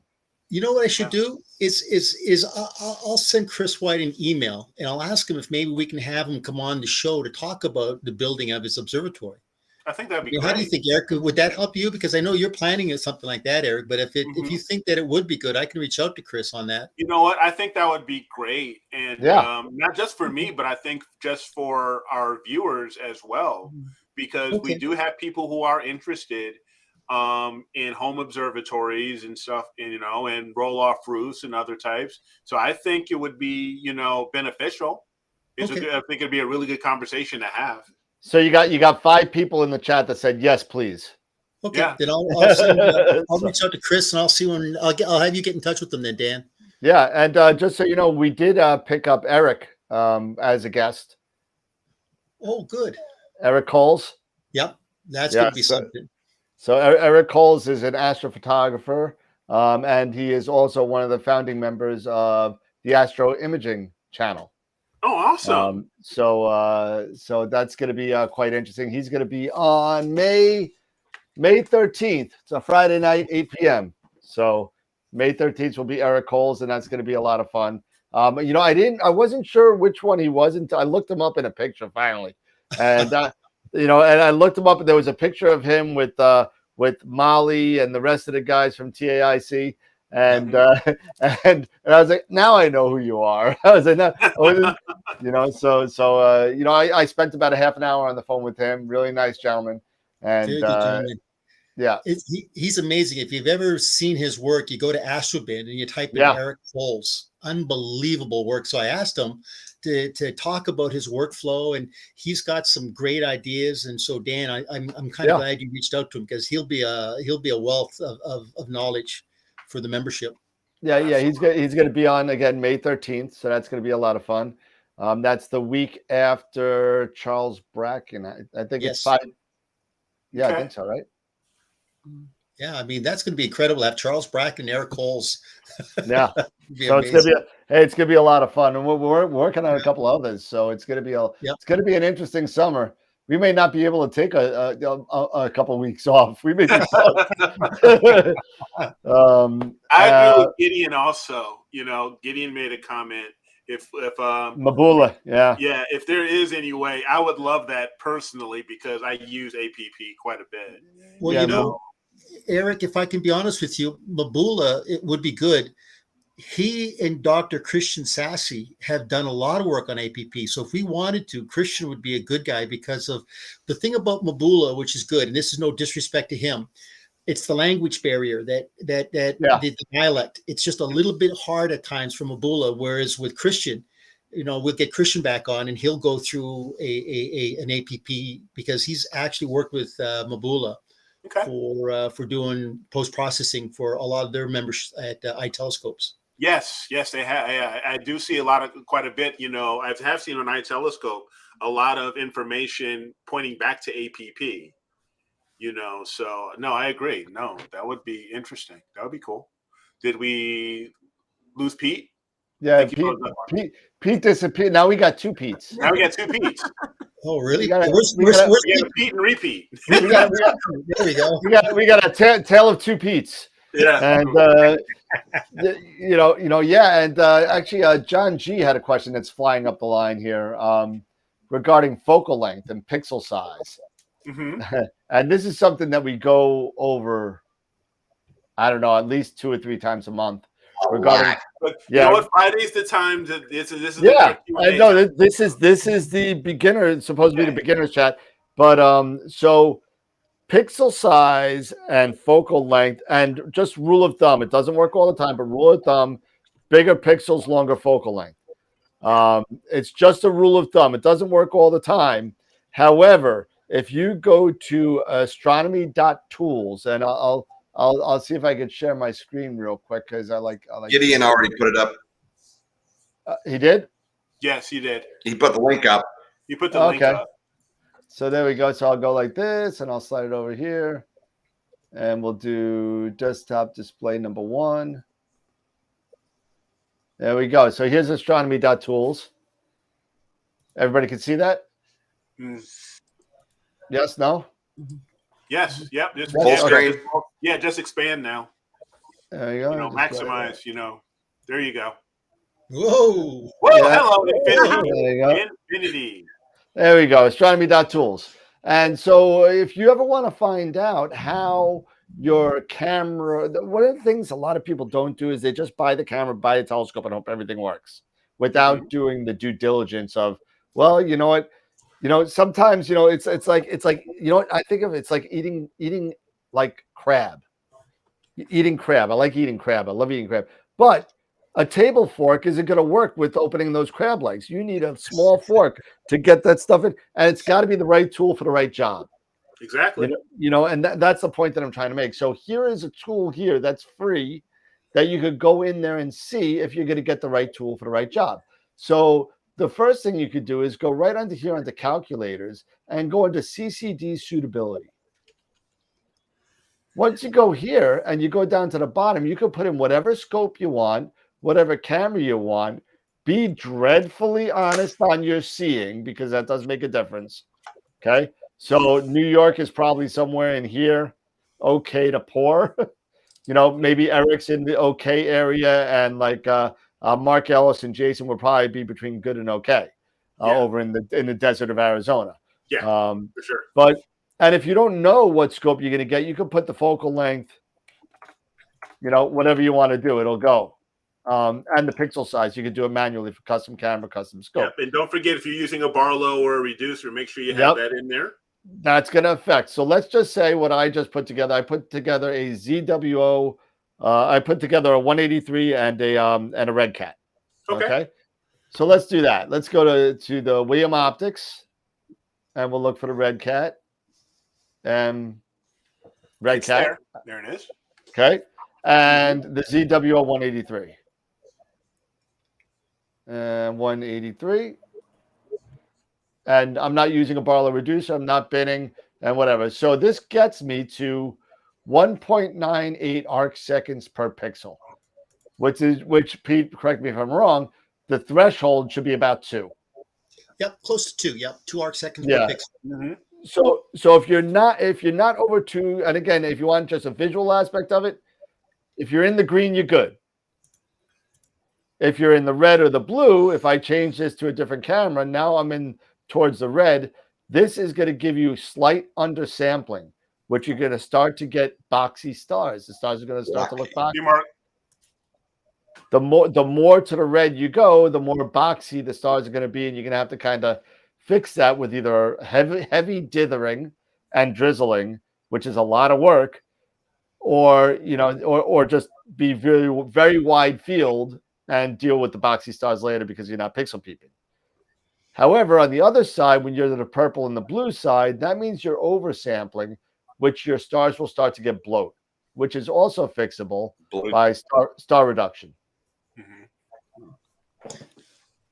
Now, that's something I did not know about, Dan, when I first started. So I can definitely, attest to that. I didn't, when I first started buying my equipment, I had no idea what that sample size, what the sampling was. And I ended up with a 70 millimeter scope and the camera I got the 294. And I'm very undersampled, so I have to drizzle. I have to. I mean, there is no way about it, or else, I look like I've got Minecraft blocks on. Oh yeah. So thankfully, I can fix it. And it, it took me a little while to figure out what exactly I was doing wrong and why I looked like I was building something in Minecraft. But, I mean, it just is what it is. So thankfully drizzling does it. The computer I was using at the time, I had a really hard time. And it was, I think, I've told you guys that one, the little HP Pavilion just was not cutting it for a drizzle integration. And there was a few times that it just shut down. I was like, nope, we're not having any part of this one. So, so it is fixable, but if I had known right from the giddy up, I could have avoided that. So yeah, I wish I'd known that this calculator was out there. Yeah, I'll tell you, this picture behind me was so undersampled. I was using the KAF 8300 CCD chip for my STF 8300 from SBIG on a what was it? I think it was on an 80. It was on an 80 millimeter scope at 400 millimeters. So my this is what my stars look like. That's what my stars look like. Oh, maybe. All right. Well, maybe like that. That's what my stars look like. I didn't have no problem, but that's what my stars look like. And let me tell you something. This is before I had a decent computer, and you could attest to this, Jess. Mm-hmm. When you got to drizzle, and you got to drizzle 4 channels LRGB, it takes days. It took me days. I did every one channel every time I went to bed. Yeah, And that's I what just that's let what I've done. Yep, just set it to and that's go, why and like, I'll go grocery shopping. I'll come back, and it's still doing its thing. yeah, and that's why Pete is a big proponent of oversampling as opposed to undersampling because correct me if I'm wrong, Pete. It's a lot easier to fix than Old stars unless are it. so easier. Yeah, I mean, all you got to do is squash the stars down instead of dealing with dithering and drizzling and all this other. So much stuff you have no idea if you've never drizzled or dithered. There is so much stuff that could go wrong very easily Yeah. that you don't even know what's going on. You're already halfway through your process, and you're like, "Oh my god, my stars suck." Whoops, sorry, but and that's what happens. But Pete's exactly right when he says that oversampling is definitely more preferable to undersampling. They're both fixable, just one takes more than the other. Yeah, I had been doing it for so long. Just like it just got to be such a habit, and it took me a little while to realize why I was drizzle. That you had to do in Pix and Sight, you had to do that drizzle integration separately. Yep. I was like Yep. going through this process of, dithering and all this stuff. And I like accidentally I'm like, oh, wait a minute. And then when it first ran that first drizzle integration, I mean, I saw the difference, of course, side by side. I was like, Oh yeah. But like, here I have been doing it and going, I don't know what all the talk is about because I'm not seeing any difference in my stars at all. And it turns out I wasn't actually doing it. I just thought I was. No, you drizzled, you dithered, but you didn't integrate anything. So exactly. Yeah. So but once I first did that, and again, my computer was just like, was not happy with that. But then I got the 952, which was a much better match.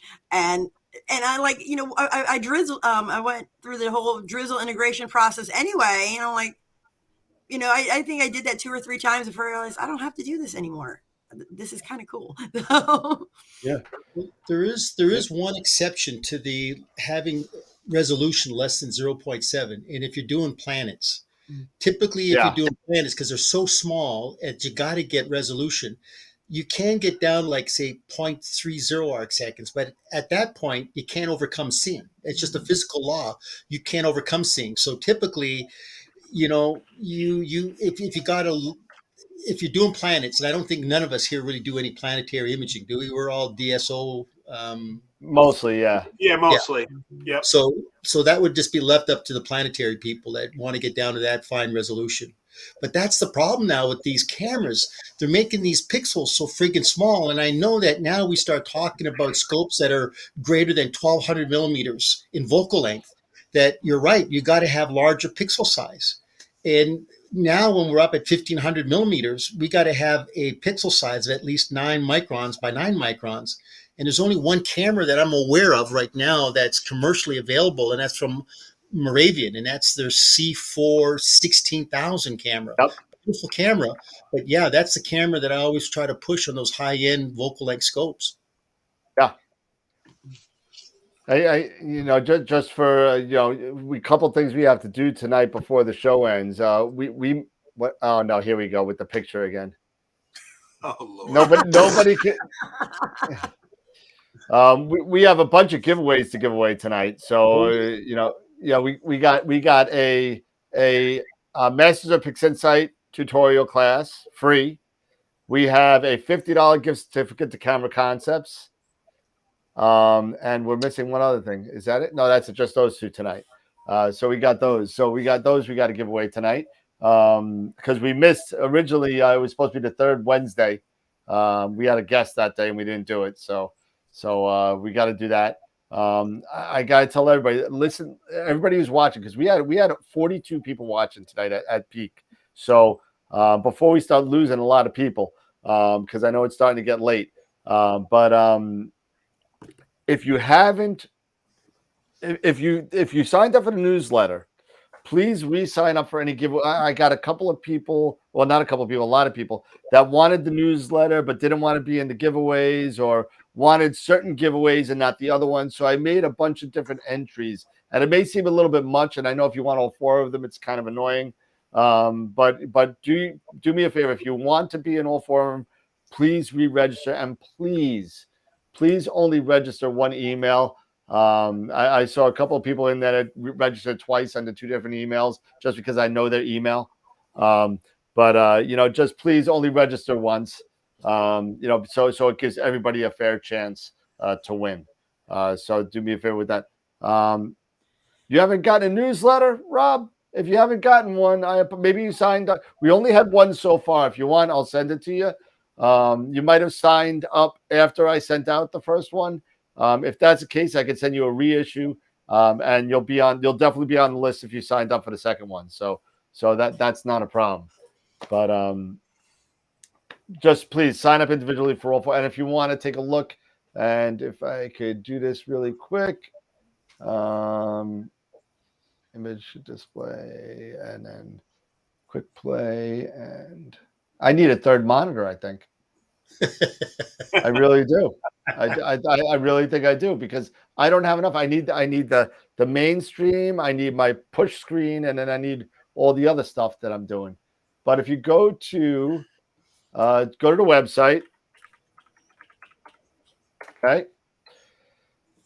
If you go to the website and then you go down, full screen it.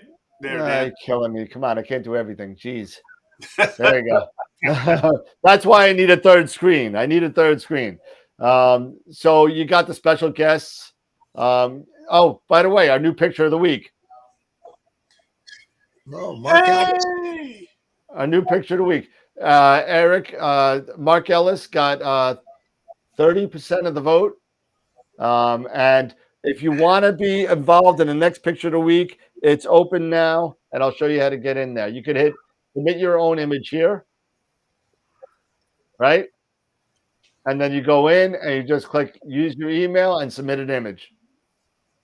That's it. You can do it all right here. There's no going into a Google Cloud or Google whatever. But these are the 2 that are up for so far. So we got Dave Schaefer's Iris Nebula and Chris Setness Star Trails. Nice. So nice. Look at that. Yeah. So those are the 2 that are up for it right now. We only have 2. So good job to Mark on his win. So that makes Mark eligible to win the picture of the month, to be in the month of March's AstroWorld calendar. So that's going to be an interesting thing. And if you just click vote, it won't work for me because I'm not supposed to vote, but you can choose whichever one you want to vote for and then vote, and it'll give you yeah, whoops. It did. What did you do? Yeah, well, I'll delete mine, but there you go. I'll delete mine, but there's David. So, and it'll tell you a running total. And if you go back later on, you can only vote once. So you can say you've already voted. If I go back in, it'll say I already voted. Hopefully, see you have already voted. Let's see the results. And there's only one right now. So it's David Schaefer. So you can keep on putting your photos in until 11:59 on Monday. Okay. Voting starts and opens on 12:01 Tuesday to 5 p.m. Thursday, and we'll announce it on the Friday show. So, and if you want bigger pictures of the little prior, you could just click on them and they get bigger. Very cool, man. Okay. So what I wanted to show you really before well, not that. I don't want to show you that. So down at the bottom, here's all our giveaways. So the reason why I'm concerned is that we got 16 entries here for Woodland Hills. We got 12 for the Pix Insight. We have 25 for, by the way, the Eagle has been confirmed. The Eagle has been confirmed. It's going to be an Eagle 4. Wow. Not only that, it's going to be an Eagle 4 Pro.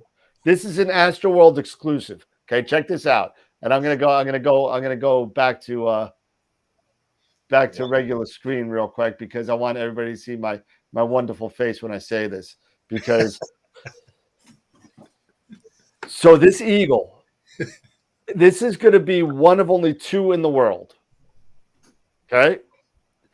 First thing, it's going to be an Eagle 4 Wi-Fi 6, 2 terabyte with a 980 Samsung Pro drive, boosted up to 32 meg of RAM. Wow. And And it's going to be black. It's going to be black with red writing. And there's only going to be one other one, and Tom's keeping it. So, so this is an AstroWorld exclusive, one of a kind eagle. Wow. And it's free to enter. So it's not a raffle. It's free to enter. And you just come on in. And again, trust me, I will be watching the emails. I watch them every day. So please, let everybody be fair. I know we're on the honor system here, but be fair. One email per entry, but go check it out. It's going to be awesome. Tom corrected you because you said megabytes. It's gig. 32 gig of memory on this thing. Hey, No, Tom, I'm sorry. It was 32 bytes. I'm sorry, 32 bytes of RAM. Sorry. Yes. kudos to Tom and Primalucci. Believe me. Thanks, Tom. Yes. Yeah, absolutely. That's amazing. That is amazing. 2 terabyte, 32 gig of RAM. Yep, 32 gig of RAM. Yes, not 32 meg. I apologize. I was just so excited. I think mega, you know, and I got stuck in my head. But anyway, but yeah, it's gonna be awesome. Tom is putting it all together himself and making it available to us. So thank you to Tom and Primalucci Labs. So it's going to be awesome. It's going to be great. Let me tell you, Tom gave me a video. I'm wondering if I can play it. Let me see if I can play it real quick. Wi-Fi 6 as well. Yep, Wi-Fi 6. Wi-Fi 6. Yeah, he's not messing around. He's going on. No, and he's working night and day on this for us. So I gotta thank him so much. But here you go. You ready? Now, you're not going to be able to see this because it's too damn small. Okay, so let me see if I can. I'm going to change the focus on here. So let me see if I can. All right. Just send the video to your computer. Yeah, but it's not it's not a problem. Okay. So here you go. So here's the Eagle, right? This is the login to the Eagle on a tablet, right? Now I'm gonna raise the volume on it. What I want you for you Eagle users out there, this is from turn on to the beep. So the beep is when the Eagle Manager boots up and you got Wi-Fi, right? Here you go.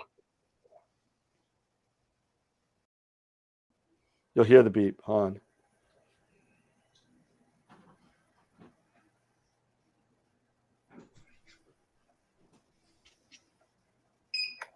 There's the beep. Did you hear it? Yeah. Did you hear the beep? 12-second boot up time. 12-second boot up time. That is fast. And now I'm out of focus.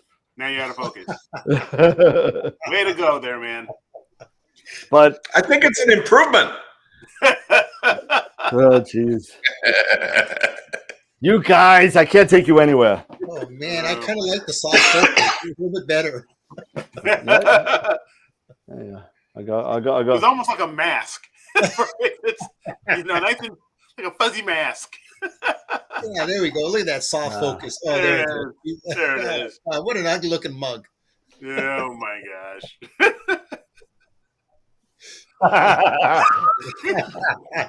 Oh God.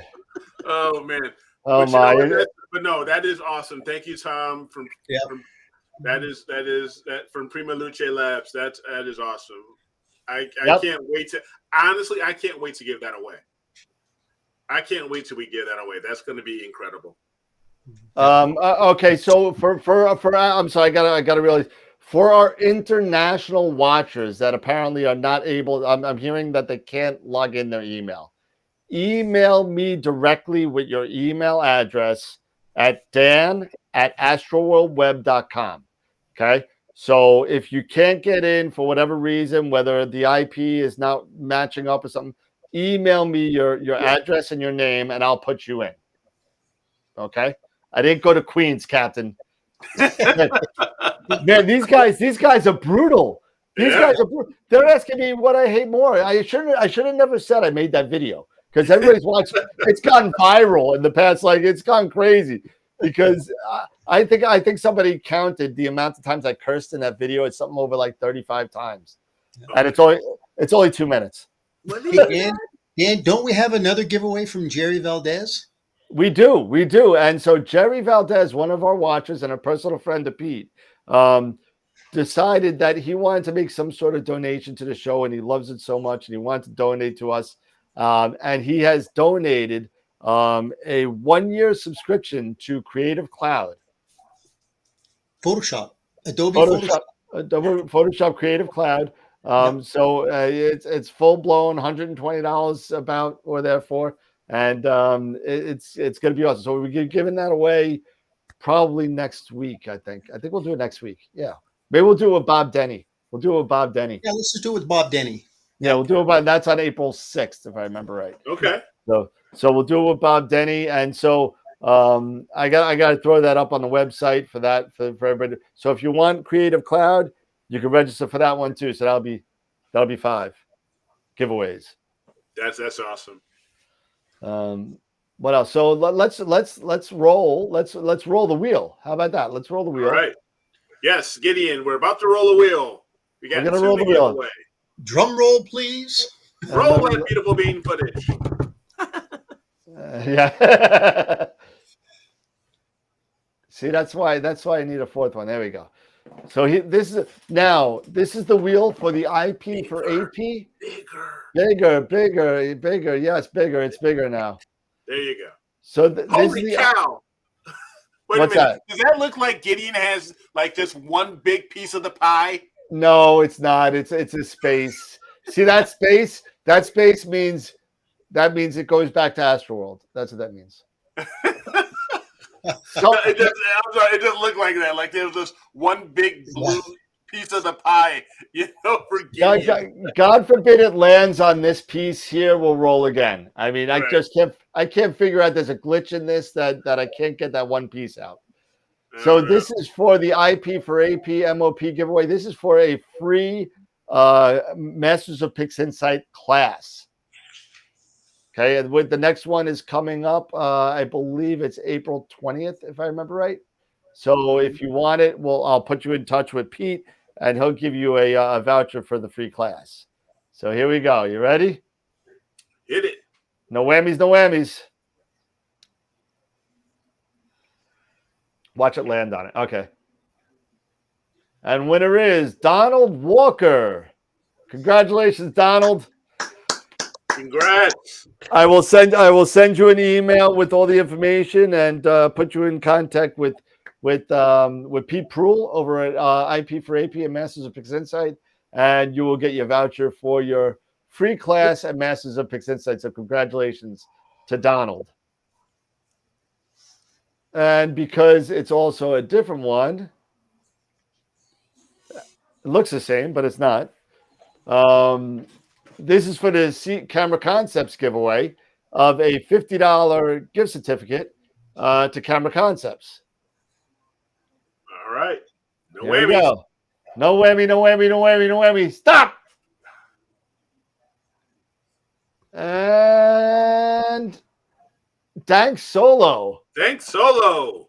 Dank Solo, $50 to Camera Concepts. So congratulations, Congrats. Dank Solo. Awesome. So I better write that down because I will forget. Yes, you will. Oh my God! It's too early in the day. The Prevagen has not started working yet. You need to take your jellyfish pills now. I do. Taking them a long time ago. $50 to CCTS to Dang Solo and MOP to Donald Walker. Yep. All right. So expect an email from these guys to you sometime in the next 24 to 48. Solo, you are a winner. Yep. And that is awesome. So there you go, Dank. Hey, Scott, Cap's asking, did you finish the ramp yet? Have you finished that ramp yet for your tank? Come on, we want to see those first images. Yeah, I didn't build the ramp. I just bought the stupid thing. Yeah, the ramp showed up. The first one was it looked like a tank had run over it. The second one showed up and it was in pretty good shape. I've had it outside and set up. That's not the problem. That's not the problem. I can get the scope out there. That's all well and good. The problem is I don't have any freaking gaskets for my my SHO filters. Yeah, you're still waiting for those, man? Yeah, I am still waiting on those stupid gaskets. Holy crap! Are you kidding me? Are they that dense? Wow. That's Joyce, horrible. I talked to this has been like Joyce. What, a month? I talked to Joyce this morning at Farpoint, and she said she put them in an envelope, put a stamp on them, and mailed to me on Monday. Well, it's Friday. Monday from where? Yeah, really. California, Sacramento. California. Oh, Still. man. U.S. mail. U.S. That's mail. horrible. They're in a little tiny. They're in a letter envelope, little tiny letter envelope. These things are little tiny things. That huge telescope rig is all being held up because of a couple of 39-cent freaking gaskets. Oh man. That's wow. Wow. See, you know what? They're just getting back at you because you bought a manual filter wheel.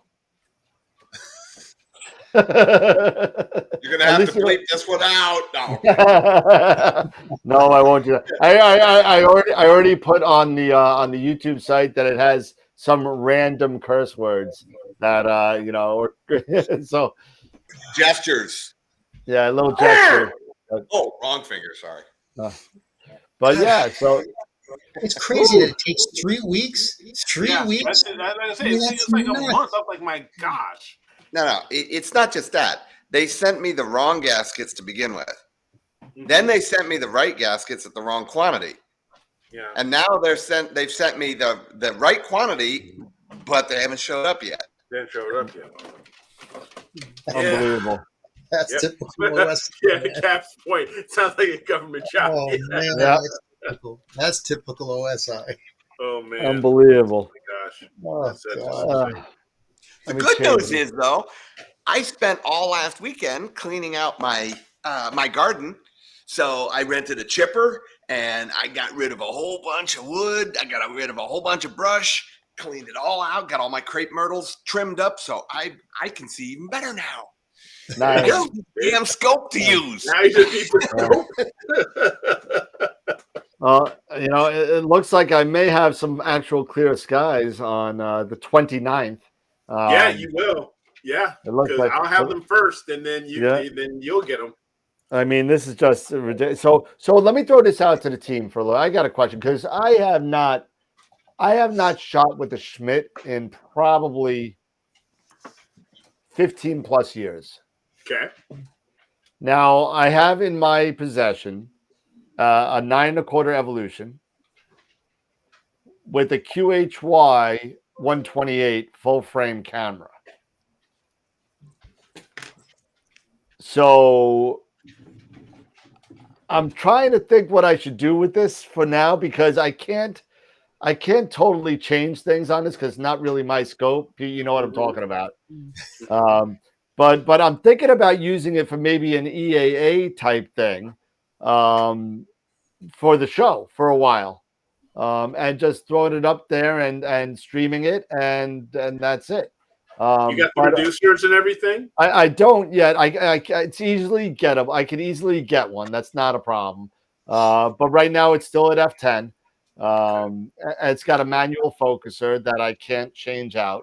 I mean, I could, but it's just not mine, so I won't. But it's got a feather touch manual focuser. I could use a Batinov mask or whatever. And I can do that. But I was just wondering any thoughts on kind of doing that because I mean I'm just going to go alt as on it. I'm not even going to go on polar alignment. I'm just going to do really quick shots. Yeah. I've never tried, my EAA has always been with my roster, so it's at F2 and it's fast. I've never tried EAA, with any really longer focal length. So it's just slower. It's going to be slow, Yeah, but that's how okay. Slow, but really, how slow? When you're doing EAA, how slow, really? Yeah, target, I think.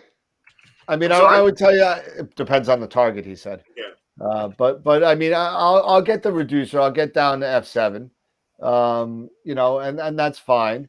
But I'm just wondering if there's anything I should be aware of besides just manual focus. I mean, I think that's it. When's the last time it was collimated? I just did it. I did it Okay. 2 days ago. Okay. I just put Bob's knobs on it, and I recollimated. I saw some great images of M42 with it, visually. Right. Let me ask you a question. Speaking of Bob's knobs, have you heard about there being more of a tendency to have to collimate more often with using Bob's knobs versus not using All right. So the only thing that Bob's knobs is different about than your standard whatever hex or Phillips head screws is that most of Bob's knobs, there are some that are not, but most of them are nylon. Okay. Now I'll tell you this: if you're doing imaging on a Schmidt, and I did it for many, many years. I haven't done it in 15 years, but I've done it for many. Every single time I imaged, I collimated before I started imaging anyway. Yeah. I mean, what does collimation take? It doesn't take that long. A couple of minutes. If you're good at it. Yeah, no, if you're used to it, a couple of minutes. You're used to it. That's the big thing especially with new users, like even with me, because I posted that video a while back on my channel on Astro with Eric. It can be a struggle, for people who are just getting started. You get really confused, which is why I also recommended, getting the Tribatanoff mask to help out with it. And remembering, if you tighten or loosen one, you have to do the opposite to the other two. Correct. Stuff like that. So it's but the biggest thing that was my struggle with collimation was that it never failed that I have to collimate in the middle of the while in the winter, and my hands are so cold in this Illinois Midwest weather that it's gotten to the point, honestly, that I've really started to think about getting some types of maybe thumb screws or something like that, or instead. Scott, you're shaking your head. No. I found a better solution. Leave the factory screws in there. I've heard some horror stories about the Bob's knobs and this and that. I have a set. I haven't used them, and I don't think I'm going to. If you go onto Amazon, you can get a nylon tipped cross point screwdriver that will not mar your glass. Interesting. You understand what I mean? Yeah. It's got the nylon tips on the end. Yeah. And that way you're not going to run the risk of damaging your corrector plate because it's a nylon tip screwdriver. It's not like you're putting heavy amounts of torque on those stupid screws. All you need is just a little bit of turn on and you're good. The nylon tip screwdriver will do you just fine. Okay. And just so we're on the same page here, for visual astronomy, for our visual astronomers out there, if we have any, Bob's knobs will work fine for visual. Yeah. I've been using Bob's knobs for my Dobbs for forever, and I've never had a problem with it. And I'll be dead honest with you, I've had them on my 8-inch Schmidt when I was doing imaging as well. And as long as you stay, I'm a little anal, so maybe I just I was crazy about it, so I did it every night. I collimated every night. Every night I imaged, I collimated. So I always thought that it was going to be off somewhere. I wasn't sure if that was in a problem with the Bob's knobs being not torqued down enough, or weather temperature, or whatever else that may be out there that may be causing a difference in collimation. Maybe I just didn't, cool down the scope long enough. Who knows? But that being said, you gotta kind of, I've heard that also as well, where Bob's knobs you have to collimate more. But if you're collimating every night like I did when you're using Schmidt's, I just did, and that's why we always tell everybody on the show, a lot of people start with 8-inch Schmidt's as an entry level kind of thing. Absolutely, that's where I started getting that Nexstar 8SE. Absolutely, and everybody gets that, either 6 or 8, mostly 8. And here's the thing, though, when you start to move, people sometimes move. They're moving a lot more rapidly at this point to the photography part, really fast, because they see and they look and they see the planets, but when you start to look at M42, M31, if you're in a situation like I am here in Portal 8 or more, you're seeing a little smudge and you're unimpressed. You're totally unimpressed. Yeah. And you're going to want to go jump to EAA or jump to actual photography. And here's where it comes in, where now you're sitting there and, now you're on an alt-az mount. Well, now you're screwed. Now you got to get a wedge or an EQ mount, right? But when you're sitting there and you're doing that, and if you're collimating every once in a while because you're just doing visual, you will realize no matter what you do, and guys, correct me if I'm wrong, because I'm okay to be wrong. I really don't care. But when you're doing photography with the Schmidt, you should collimate before you start imaging. I think you should. Yeah, you should, but it gets to it. But honestly, I really, really think sometimes you shouldn't have to collimate that necessarily every night. Well, let me preface this with something. If you're on a pier and you're on a permanent setup and you're whatever, I would agree with you. However, if you're taking that scope down every night and resetting it up every night, because now you're moving it around quite a bit. Yeah, I mean, you're driving to a dark site. It's bouncing around in the case. It's doing different. And those are the people that I'm trying to talk to right now, not the ones that have a 14-inch Schmidt on a rainbow mount that you wheel out and waiting for gaskets. But I'm not talking to those people. I'm talking to the people that are literally the hard truckers that are sitting there every night, build up, tear down, drive to the beach, whatever it is. Those are the people that I'm kind of talking to, because you know what? You are jarring things. You are moving things. Eric, did you use your 8SE? Were you using that for AP, or did you end up with something else before you started doing the photography? No, my first images were with the 8SE. Okay. That's where I got hooked. My very first images were M51 and the Alba Nebula. And they were very fuzzy, they weren't stacked. I had no idea. I just I just grabbed my little Canon T3 DSLR. I bought the little, T mount and everything, and I did it, and bam, I got those little fuzz balls, and that was it.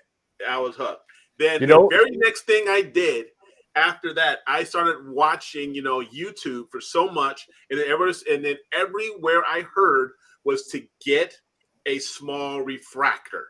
And that's exactly what I did. And then that's where, and then I was off to the races. Yeah, that sounds very similar, because I had the 6SE. I think it was the same thing. Yeah. Okay. I was wondering. I didn't know if you were any more successful with it than I had been, because just to tell you, just like how bad it was when I first did it. The first time I put my camera in there, I think it's what eyepiece projection. Yeah, I had so little idea that it was just it was awful. But again, it still got hooked. Okay. Yeah. Now, do you use the 8SE right now at all, or are you? I use it for visual. I only use it for visual now, and it's when when it gets a little warmer out, and I really don't mind being outside. I'll take it out, and then and I'll grab the kids and my youngest, and we'll go out and we'll do some visual. But I'll be honest with you, ever since if we've gotten the RASA, we've really gotten into EAA. Sorry, EAA, and he just goes.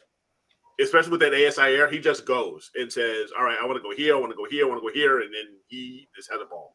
You know what we just got today at Camera Concepts? What's that? Stellina. And it's coming here. In my crappy Polaroid skies. It's coming here. I'm testing it out for Stellina. And we're getting 4 of them. So, oh my gosh. hey, you know what? it's for those people out there that just want to do EAA and Yeah, well, that's you know, true. You know, They that's don't it's, really care. They don't really care. Yeah. They just want to, and honestly, there is a market out there, Yep. and there I can see a need because There is a need. as you get older, your eyes get worse, your eyes get bad, and especially if you're under certain types of sky conditions, the Stellina makes sense because you're trying to make out, some of these images in the system, but they're all fuzzy and you can't see a darn thing. You're like, really? What is that? Am I really looking at M13 or is that just a dust ball? Yeah, that's all it is. I got to get the dust bunnies out of that. Somebody give me that blower. Did I clean the optics well enough? Did I get a dust bunny on my corrector plate? Let me tell you, you know what, and you're right, because you know what, that's exactly what M13 looks like from Long Island. It looks like a cataract. Exactly. That's what it looks like. And you know what, the best I ever saw M13, believe it or not, was from Long Island. Believe it or not. Wow. The best I ever, actually, it wasn't from Long Island. It was from Wyndham, New York. Best I ever seen it. What was it? About 20 years ago. The New York blackout. The New York blackout occurred maybe 25 years ago at this point. And, me and my father and my brother were going up to Wyndham to play golf.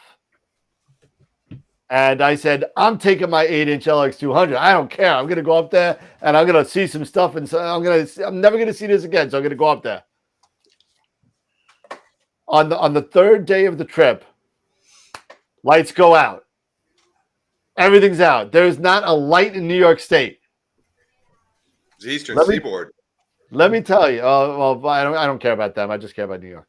But there was no light anywhere. And so, sure enough, I took out my 8-inch. My aunt was there. My uncle was there. My brother was there. My father was there. And let me tell you, I was able to resolve the core in M13 visually.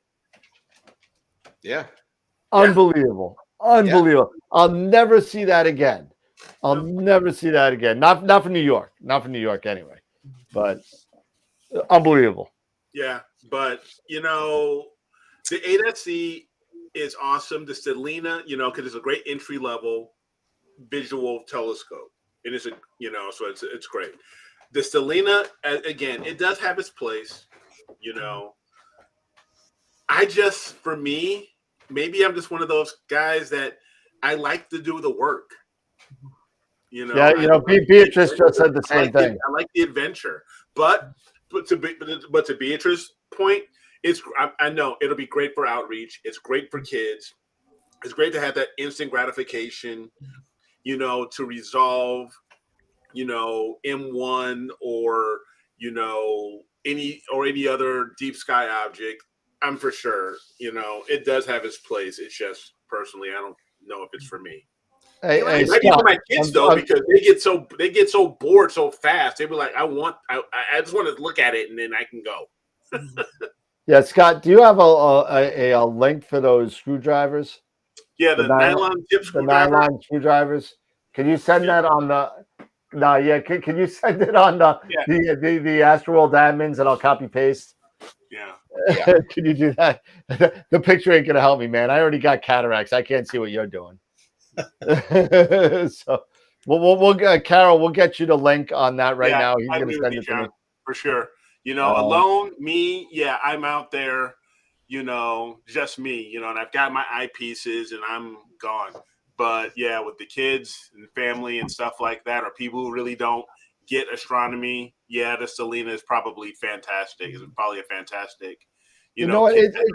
I think you're right, Eric. I think that there really is a place for it. Personally, I wouldn't buy one. Right. Because all of us here, and this is going to come out the wrong way, so excuse me for those people out there that I'm going to offend before I even say anything. We do real astrophotography where we use bigger equipment, we go deep, We do whatever. I mean, it's not EAA. It's more of, get more data, and throw it all together. And 30 hours later, I got a picture, not including the post-processing, whatever. And I got to agree with Beatrice. It's all about the process, because once you're done with that and you did everything that you did the DBE, you did the drizzle integration, you did the cropping, you did the curves, you did the dark lane enhancement, you did all this stuff, and you figure this stuff out, and you come up with a picture that you painted this picture. It's some sort of, I mean, I get a huge like sense of accomplishment. Absolutely. That I can't get anywhere else. And Stellina is not going to give that to me. It will give me the, oh wow, that's kind of cool that I could do this. I just got to spend $4,000 to do it. I mean, but you know what? If I'm doing the outreach, and if I got the kids that are only going to be out for like 30 minutes and they're going to cry, they're going to want to go play Roblox, whatever, that you got to catch the enthusiasm while it's there. And they're not going to want to sit there for 17 and a half hours while you're gathering data. Yeah. When I first saw it, I mean, I remember seeing it, and I was, when it first came out, I was still, spending a lot of time, saying very not nice words at my equipment. And I remember looking at that, I'm like, that's not real astrophotography. This is, and just, like as I'm stomping around and trying to figure out what's not going right, I'm like, this is not the way to do it. But then the more I thought about it, I was like, not everybody's going to want to put the time that we're putting into it, but they still want to, they still want to be able to go out and enjoy it. And, especially for younger, with the younger kids, they grew up on Hubble. They're not going to be as wowed by a little smudge and visually in a telescope, as maybe we would. Like we're going to, even if, we go and look at that, I think, we're all kind of caught. We're going to be like, oh, wow, look at that, but, this next generation of kids and, even the young adults will say they grew up on Hubble. So they're used to seeing these big, bright, colorful images, so I just, in thinking about it later on, seeing with the Stellina was the Evo scope. Is that one is that right? Yeah, the Evo, yep. The Evo scope. And seeing those going, I mean, if you have the money, of course, to put into it, but that's kind of open it up to people who want to enjoy astrophotography, but don't want to put in all that time and all the frustration and don't want to spend, because I know, the time we spend in, collecting the data, then the time processing, so the time we spend collecting the data, the time we spend processing, and then the time we spend trying to figure out how to do it all and figure out what the problems are, so there's like so much time that goes into it. So you've really got to be into it to do this. So, I think having those scopes, if somebody has the money for it, I mean, not just for outreach, but for somebody who wants to do astrophotography, but doesn't want to, live that wild and crazy astrophotography lifestyle. So it fits a niche, but I think as Eric will attest, as Dan will attest, and Scott, when we look at your photos, we now get a chance to play Van Gogh or Picasso. Case in point, if we look at the images of the elephant trunk, remember that elephant trunk that had that purple and the black, and we thought, wow, it's so different because we think that this is the way it should look, but because you are the artist now, you can create it how you want to be. So we definitely get that opportunity now to play artist, and the palette is our raw data. So you're absolutely right. I mean, those Stellinas and those kind of equipment, they suffice a niche, but for what we do, it's the pride of what we do. We don't mind putting the effort in because only we can appreciate how much time it came in. When we have those images where we go, ooh, those moments, you look at that image and it just blows your socks off. Yeah. And you know what would been so really cool. You know how a lot of kids, especially like maybe in junior high before they graduate, at least here, they used to, they would go and do a trip like to Washington, D.C. A lot of those, it would be really cool.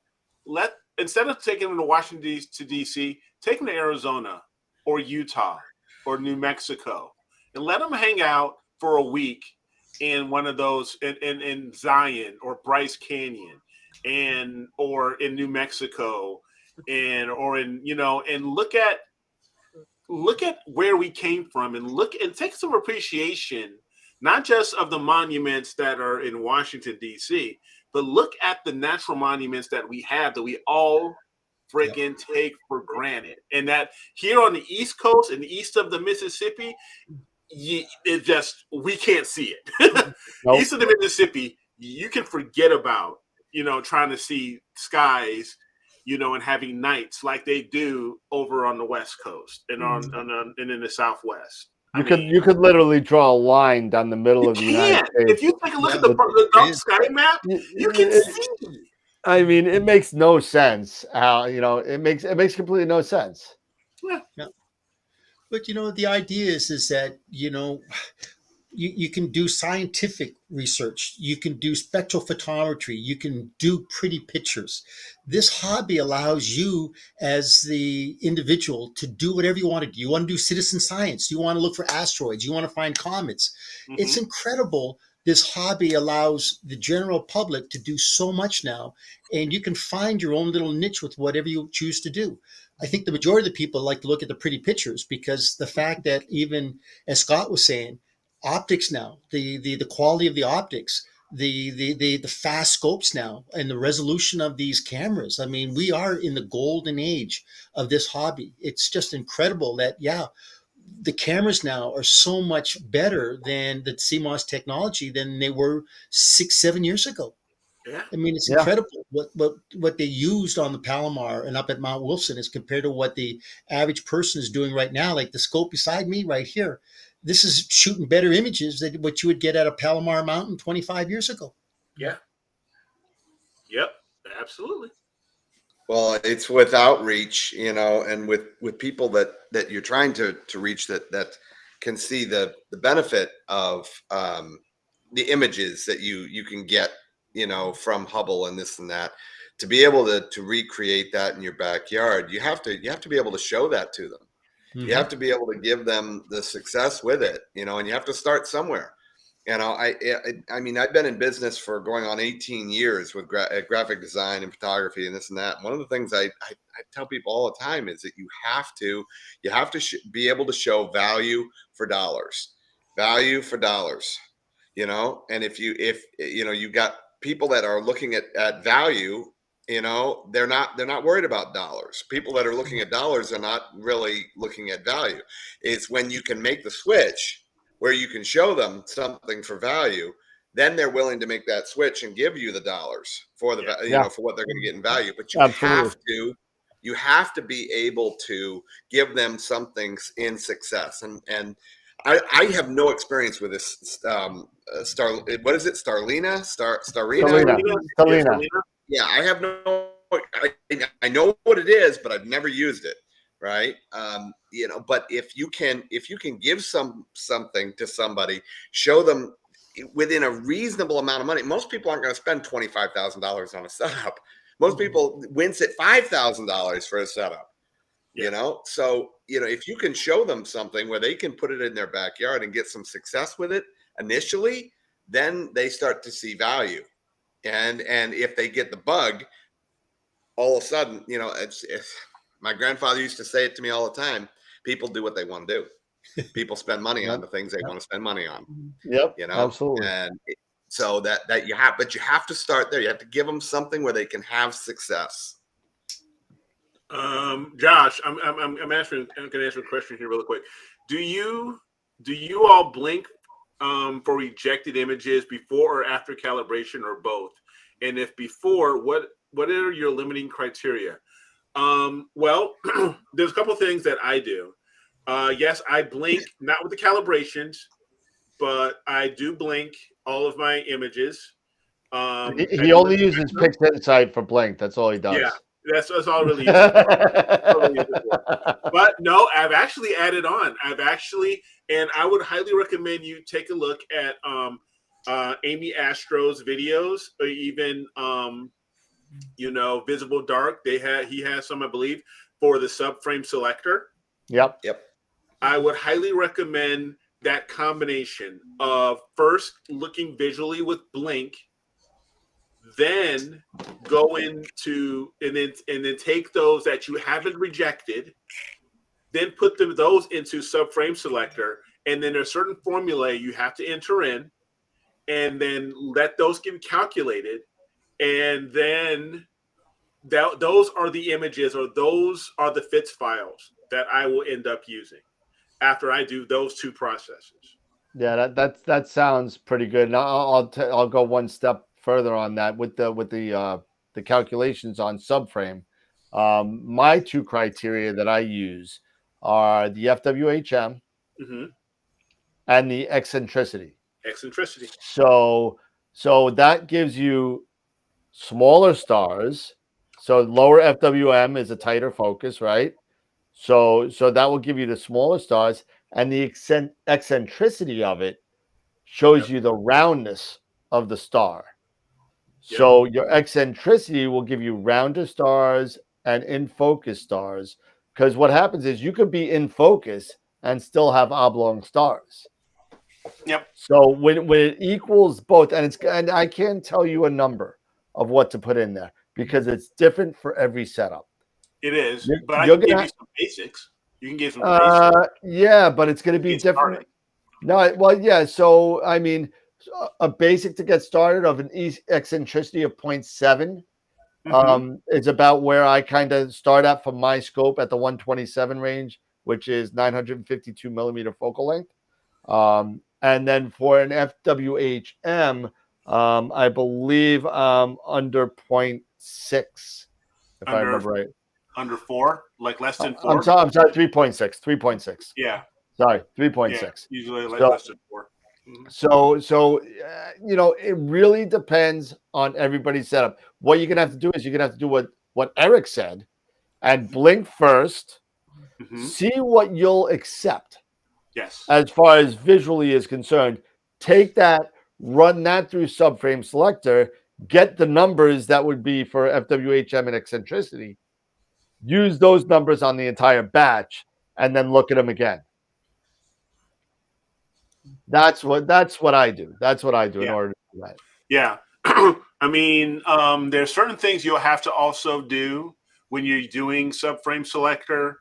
There's certain parameters that you'll have to put in, such as the subframe scale, stuff like, and you have to take into account if you're using a reducer or not, because that will change certain things as far as your arc seconds per pixel, because you'll need that information.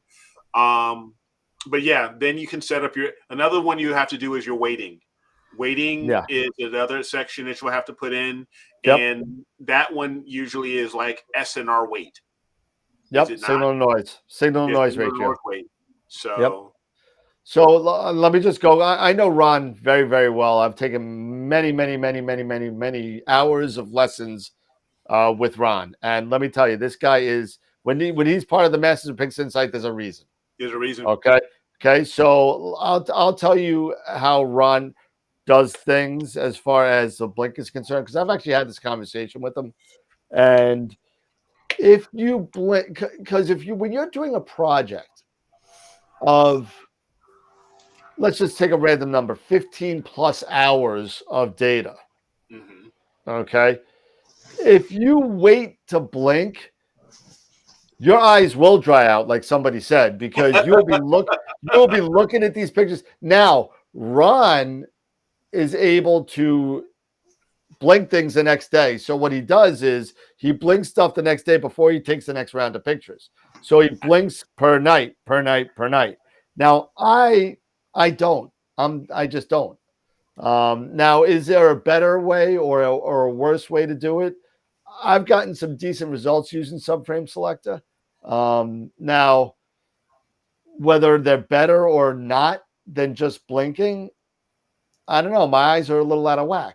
So I kind of trust the algorithm in the computer to do it for me. So, I mean, it really depends on how much control that you want over your project. If you want the control of your project, blink everything every night and dump what you don't like. Josh, I don't keep my rejected subs usually, because especially the ones that I visually inspect through Blink. There's a reason why I don't like them, so I usually, I'll toss them. Yeah. So just to let you know, that's just me. And does weighted batch pre-processing have any kind of frame rejection built into it? No, it does not. No.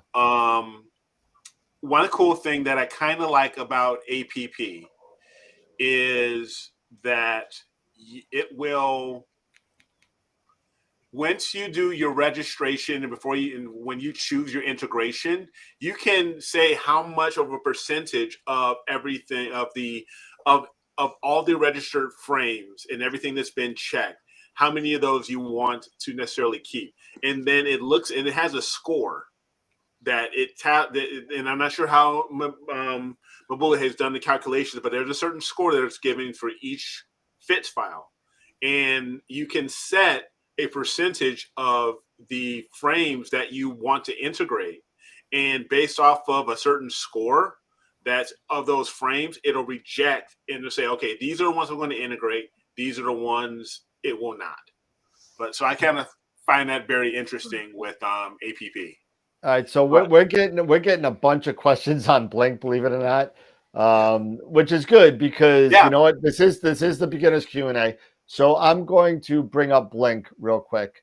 And John, the answer to your question, John, is it's both. What was the question? It is both.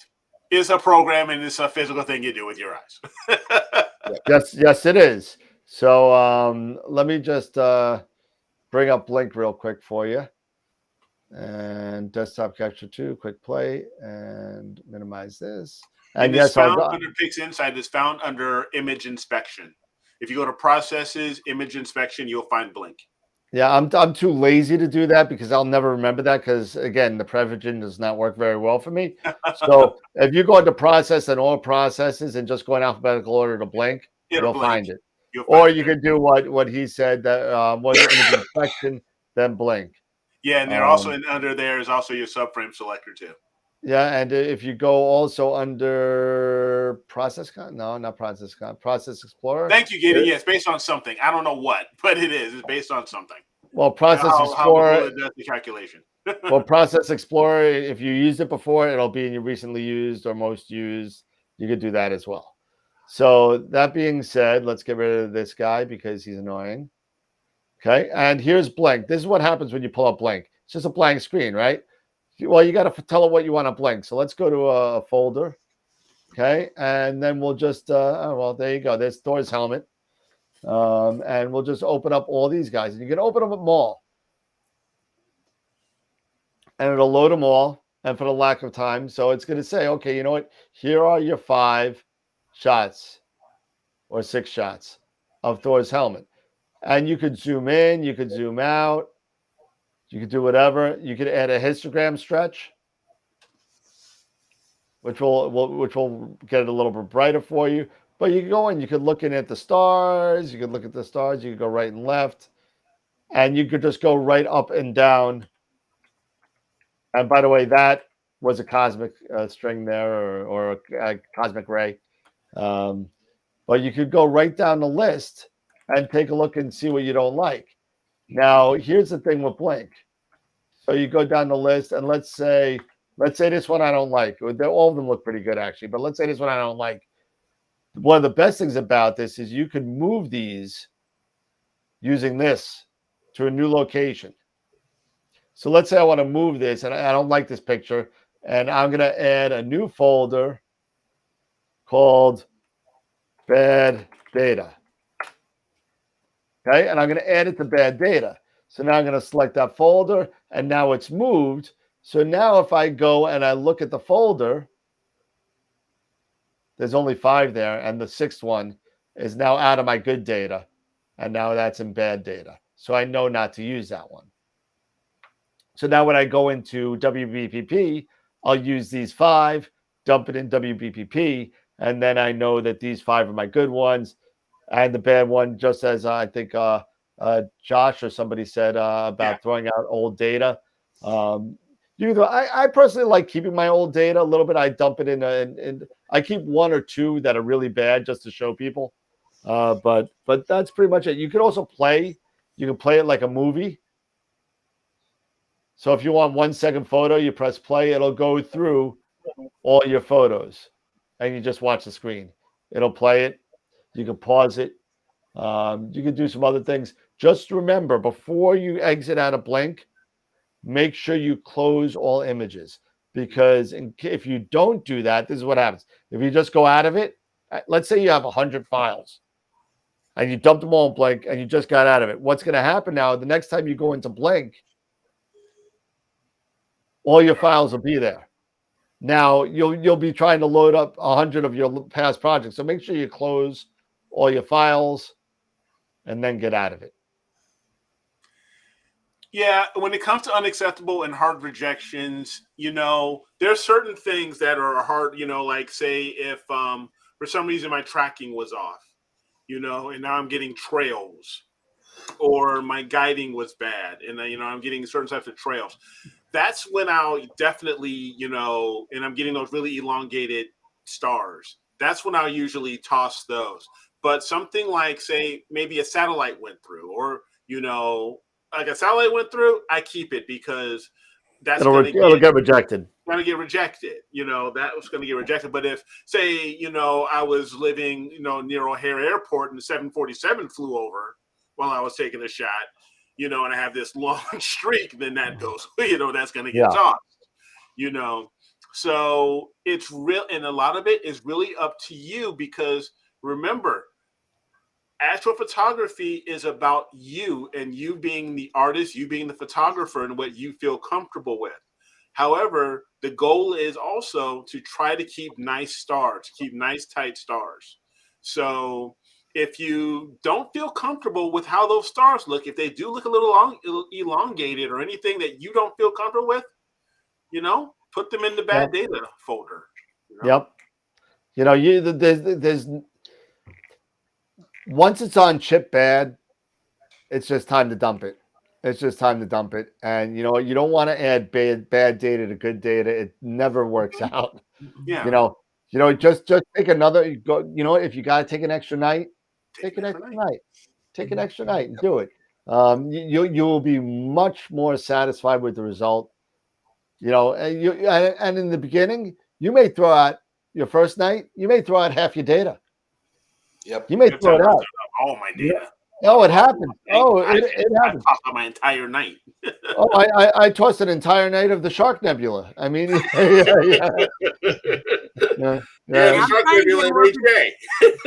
trying to get more particular. I know there's been a few images, just like one or two subs I kind of get through when I'm doing a Blink, and because just a way to select them and move them, it's kind of, every so often one will kind of sneak through, and I found a few that just have those elongated stars, and just like one or two of them will just mess up the whole bunch. And if you don't have, because I'm not usually dealing with 10s, 20s, I'm like, if I can get over 3 or 4 hours, something, sometimes I'm pretty good. So there's one or two of them could just mess the whole thing up. Yeah, and that's where subframe selector would help you.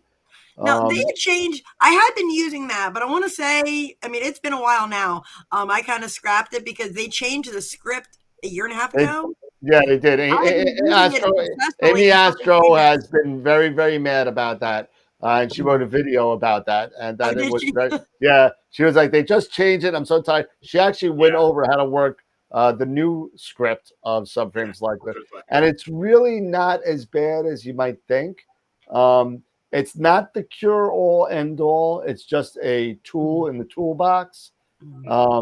But it could say, it could make you start to look at your pictures on a different level, where you start looking at eccentricity of the stars and not worried about, how small they are, but how round they are. And you're sitting there and you look at it and you said, well, why did this one get rejected? And it makes you click on it to see it. And it's like that cookie in the cookie jar where your daddy told you not to take it. You're going to take that cookie. Just like the same thing in this, where you see something where it's telling you it's bad, you're going to want to know why. And then once you know why, and you start to look at it, then you can just sit there and go, I'm going to blink it. I can look at the stars and see that they're just a little bit off. Now, did she do the video specifically on that? She did the video specifically on the new one because she was mad that they changed it. I will check that out because I must. I'm gonna have to check that one out again too. Yeah, it was put out about a year and a half ago, about the same time. Okay. But just look for subframe selector and new subframe selector, and it's a good video. I use it often, actually. Excellent, will do. Ooh, it's 10:30. Scott's like, unbelievable, man. Wow. I want to touch it. I don't know. That's an open-end statement. Scotty, love Scotty. I can't with this guy. Going off the track here. I can't with this guy. I tried so hard to like try and keep it, okay, and for once, it's not my fault. Yeah, it's all him. It's all him. I tell you, Scotty, you're great when you don't fall asleep, man. I tell you. Right? This is back to normal. This is a record since he's come back from to Florida. This is 2 in a row he hasn't passed out. Although I'm telling you, man, it was rough. It was rough. That move damn near killed me. Well, thank God it didn't kill you, Scott, because we would all have to take a trip to Florida, God forbid, to go to your funeral. So exactly. Just if you're gonna die, try and die in February, right near the Winter Star Party. All right, so I'm not inconvenience anybody. Oh man. To answer a comment from John G, because he was asking, really wondering what my first night's going to be like. You know what, John? It's gonna. You know what? You're going. Give me the snake eyes. Yeah, I know exactly what it's going to be like. Nothing is ever perfect or roses or anything like. You are going to go through certain things, not understanding, certain things. Why is this not working? Why is that not working? Am I doing this right? Am I doing that right? Yep. It's all a process, man. And you will. The first night's going to be it's going to be a rough night, but as you progress, every following night is going to get better. It will. It will. It will. Trust me. Every night you keep at it. You keep learning, keep educating yourself. And the main thing is that's just like Dan says, as we close out every show, you keep, you have fun. We learn, we keep imaging, we keep learning or educating ourselves. And the main thing is to have fun, because if you're not going to have fun, why are you bothering to do this stuff? Why are you spending the money? And write stuff down. I'll tell you.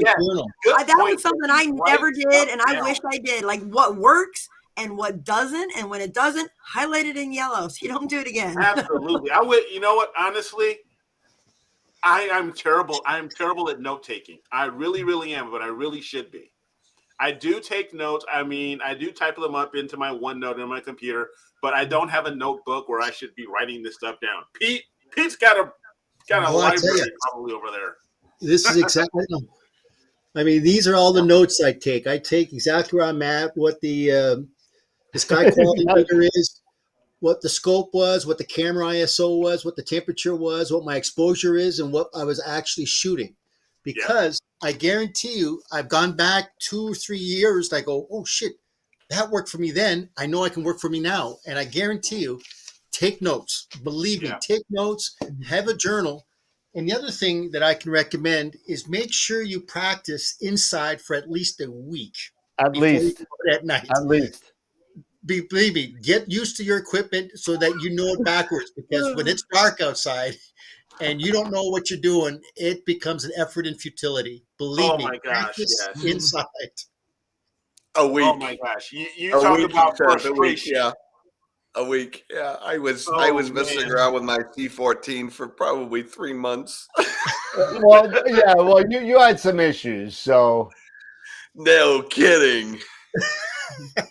So and then we finally got it outside, and got it set up, and then all of a sudden the focus went completely flooey, and we couldn't get a predictable focus routine going. I mean, I was getting these flat lines, these little tiny shallow dips. I couldn't get the focus to work, and I remember. and it was just, God, it was just one thing after another, and then going with the OAG, and we couldn't, 1 star at 2,700 millimeter, 1 star, There you go.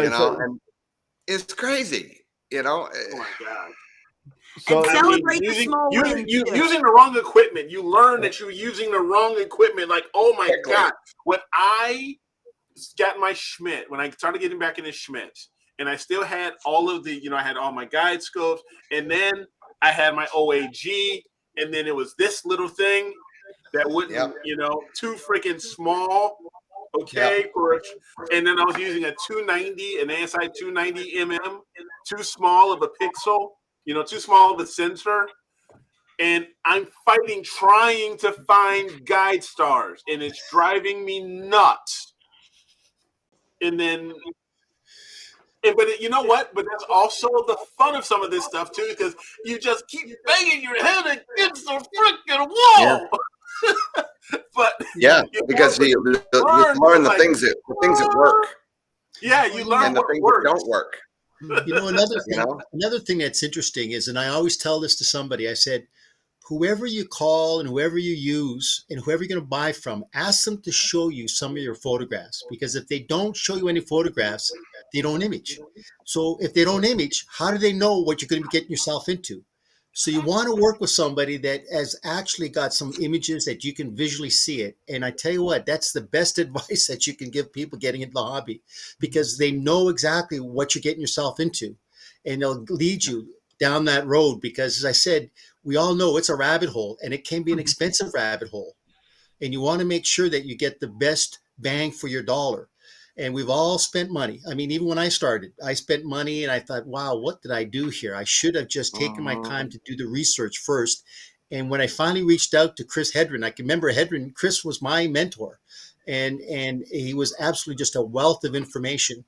But it's funny, we've all gone down that same path, and the stories we could tell. Dennis is funny. Hobbies are supposed to be relaxing.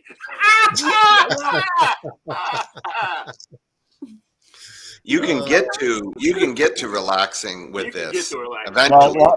I mean, that's going to be huge growing pains. That's why we keep on saying that this is not a hobby. This is a lifestyle. It is. It's a passion. So I just want to, I tried to just get something real quick, and because I just want to show how much technology has helped, as opposed to, I kept on seeing the stuff that Pete wrote regarding humidity and temperature and sunset times, and you had a whole bunch of stuff on there, Pete. So let me just show you this real quick. So basically, it's kind of like you get set up in the late afternoon. So before the sun sets, you can start putting down these notes. And believe me, you're going to always make references back to these notes that you've made. So this is my weather station at my house. Show off. It tells me everything I want to know. So 55% humidity, Yep. 52 degrees, 6 mile an hour winds from the west. Current barometer is 29.5. If you really want to know where I live, that's where I live. So, and this is shared online. So this is like a registered atlas. So if you just put in that weather station, that's my house. Yeah. And there you go. So, and it saves it forever. It saves a history. I'm really trying to decide on the right weather station for me. I'm still trying to decide on that's going to work best. But I do definitely want something that I can have that are integrate and go in, that'll be able to be shared within Weather Underground. But I just haven't decided exactly which one's the right one. And you know what's really cool is that because it's shared with Weather Underground, if you're a Nina user, it will log all your temperature, your humidity, your everything onto the FITS file. Oh, that's great. That's cool. Great. Yeah. So what you're imaging, the humidity, the wind speed, the temperature out, the ambient temperature outside, everything for every single photo. So if all of a sudden that you see a photo that everything is wiggly, You're like, what the hell happened? And you look at a FITS file, then all of a sudden you had a 19-mile-an-hour gust. You'll know what happened. So you won't go crazy trying to fix PhD when there was nothing wrong with it. You know. Right. So. Yeah, that's one of the big issues with this passion, with this hobby, with this, you know, lifestyle, however we want to define it, is that there's so many factors involved that affect other factors. And you start building, and things, you know, they multiply on top of one another, you know, and before you know it, you're neck deep. That's why it's so vitally important to be a part of a community. Get involved in one of your local astronomy clubs. You know, go. It's great to look across the camera at somebody like what we're doing here. That's fabulous. And for some of us, that's the only thing we can do. I can't drive to Dan's house, not easily, you know. Right. So I rely on this medium. But there are photography clubs, and there are astrophotography clubs that you can be a part of, where you can go and you can sit in somebody's kitchen, you know, and you can have a discussion. You know, they can put hands-on equipment. That was one of the best things I did early on, was to get with guys at the actual observatories and let them show me some of their stuff. Yeah, that made a huge difference.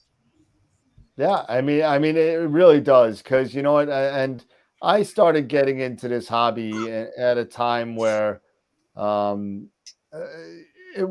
astronomy wasn't cool. It was for nerds and geeks and whatever. It wasn't cool. It was for the unwanted people in the, you know, if you were like 18 years old and you were in astronomy, there was no way you were getting a date. There was no way you were getting a date. At least not in the 80s. But you know, whatever the case may be, it's like, you know, unless it was an astro chick. well, you see, that's when I figured it out. I went to OBI, which is Oak Beach Inn, for you Long Islanders out there. You know what I'm talking about if you're as old as I am. And I took my 8-inch Schmidt and I put it right in the walkway. Let me tell you, started getting dates then. But but showing them Saturn and Jupiter and, you know, all that, the moon, it was great, whatever. Anyway, whatever the case may be, you know, it's really, really important to what Scott said, that in order for you to learn, you got to be around people with knowledge. You want to be a biochemist, you hang out with biochemists. You want to be a good mechanic, you hang out with good mechanics. You want to be a good photographer, you hang out with good photographers. You're not going to become a good photographer hanging out with morons that don't know anything about photography. Yep. Right. You know what I mean? So go ahead, Pete. You got to say something. Oh, no. And you brought up a good point there, Dan, because I know we've talked about it, and that brings up cloudy nights. Oh, no. A word of caution, because we've said this, and we should probably say this. Take cloudy nights with a grain of salt, because people will post questions.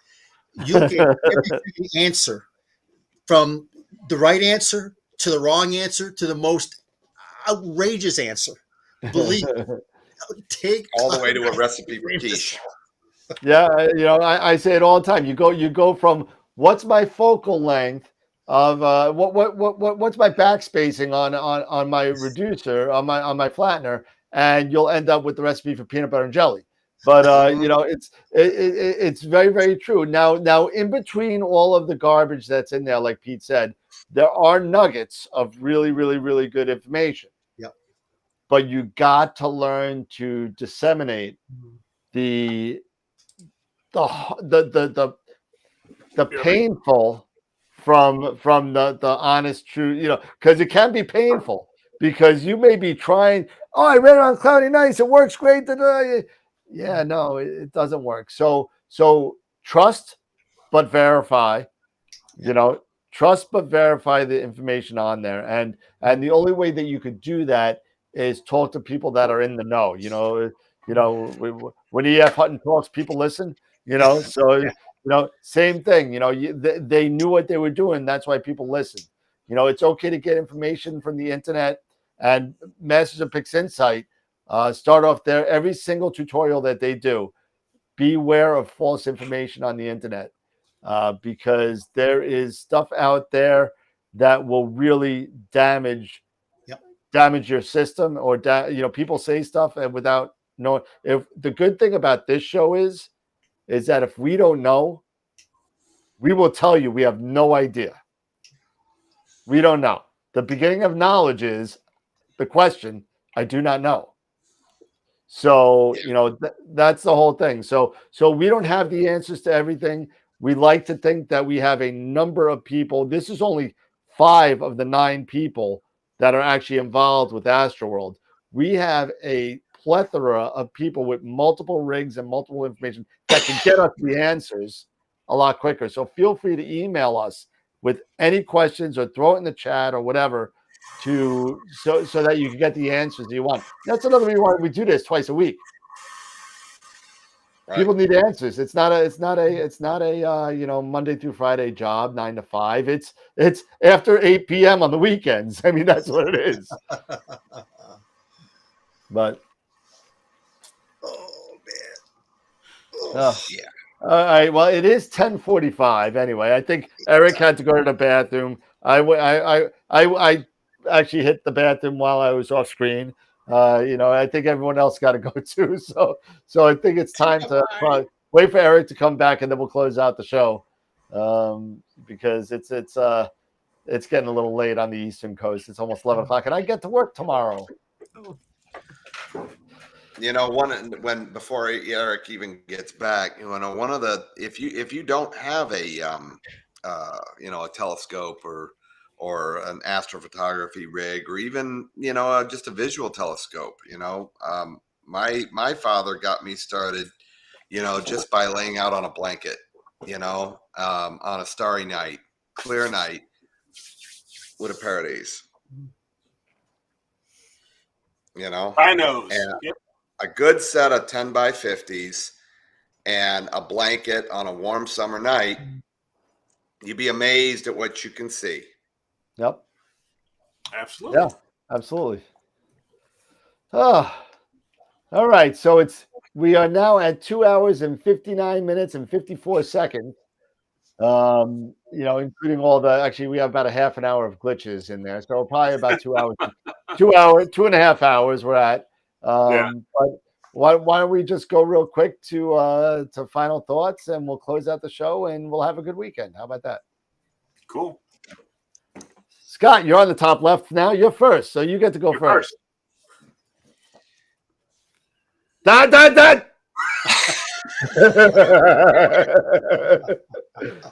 Don't. Okay. I won't. Behave yourself. I won't touch it. No, but seriously, definitely keep the imagination in it. If you're not having fun, if you're not having fun doing this, it's a job. And who wants that? Yeah. Who wants that? If you're not having fun, it's a job. So get out there and explore. Let the universe fire your imagination. Yeah. Because it is vast. It is wide. It is huge. It is beyond concept, as to how big it is. And you can spend your entire life, literally your entire life, exploring it. You may think it's a long walk to the chemist, but no, sorry.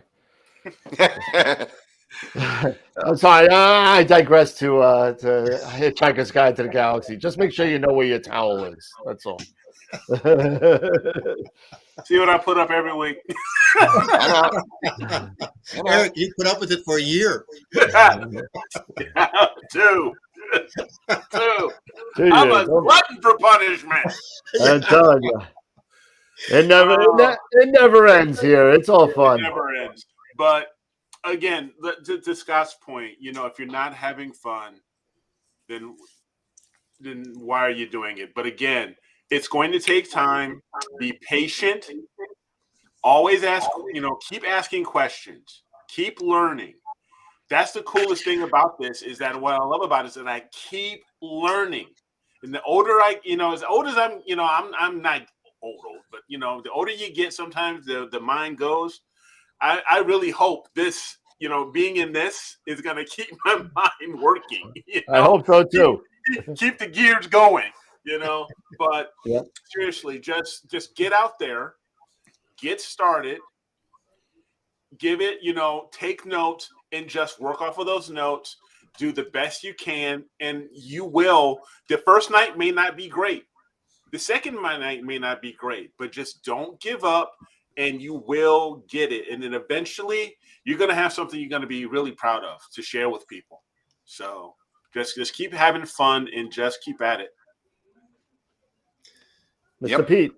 I think getting back to that idea of why we do this, because it's a challenge and we like challenges. And as Eric said, when you get to that point, you get that one image that is the keeper and you feel proud because only you know the effort, the time, and the patience that went into it to get that image. And speaking about patience, think about that patience that photon had coming from 60 million light years away, that you just happened to catch that photon on your sensor plane, and now you converted that into an image. That just blows me away that you've just caught that photon that was there when dinosaurs walked on the earth. The light left that particular source point. How do you fathom that? And that's the reason why I do this, because those images that you caught and you're putting up on your wall as a photograph, or the image that you got behind Dan, behind Eric, look at that. That is what it's all about. Yeah. Ancient light, right, Pete? Ancient light. Ancient light. And don't compare what you've got going on to what everybody else is doing. Really, like, that is such a hard thing. I mean, there are some phenomenal photographs out there, and you look at it, and when you get your first image, and you're going, this doesn't look anything like this one out there. That's your first astro image, and I promise you, you're going to look back at it and it's going to be awful, but you're going to love it because it's the first one you got. But the first night you're out, you might not even get an image, but if you get your camera connected and your guiding working, that's a win. So celebrate those little ones, because sometimes that might be all we get. But I remember the first night that I got everything set up, and I'm like, oh my gosh, my computer is talking to my camera and it's talking to my guide camera and everything's working, and then the clouds rolled in, but it was still a win. Because I'm like, I got everything going. Okay, so the next time I know what I need to do. It didn't work, but so celebrate those little things, because it's gonna come. It's a huge learning curve, and just when you think you've hit the top, guess what? It gets bigger, because you end up adding new equipment or adding a new program, or you're doing something different with it. But that's the fun of it. I mean, that's the fun of it is in the learning. I think if we ever just got to that point where it was just the same old, it just wouldn't be half as fun if it was just like, let's turn it on and take our photographs and we call it a night. Now the learning and the doing and the problems and then overcoming those problems is the best part of it. One of the best parts. The picture at the end is the best part, but that will come. Yep. That's like the first that first image that I got with Tegan. Tegan was helping me that one night. And we finally got it to work. We got the scope pointed, and M51 came into view. We had a 5-minute shot, and we both looked at it. He was in Cleveland, I was in Rochester, New York, and we were looking at it together. And he's like, "Man, look at those dust lanes! 5-minute shot, first one, very first one." And I got to share it with Tegan. That brings up a point that we talked about earlier. We have to have a posting of all of our first images. Well, you're stealing my thunder there. I'm going to set a date right now. All right. So everybody's going to be able to judge all of our first photos.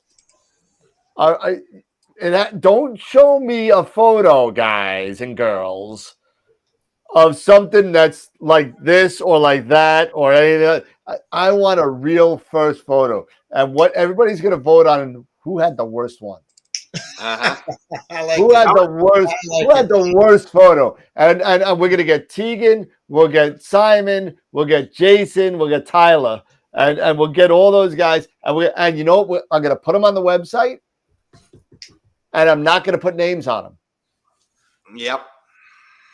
And so that the community will be able to vote for the ugliest photo. Trust me. I can share one right now. No, don't do it because you won't be able to use it. You won't be able to use it then. Don't show it. Fine, whatever. I have one that's pretty bad. I don't know. How about this? We could show a maximum of 2 photos each. How about that? That'll make 18 photos. Yeah. If we get them all. That's fine. No names, no nothing. I'll even hide the Fitz header. so you can't see it.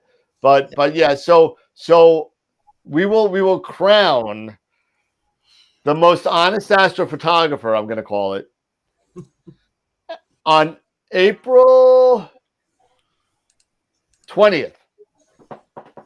On April 20th, we will crown the most honest astrophotographer. Everybody has to have their photos submitted by April 6th.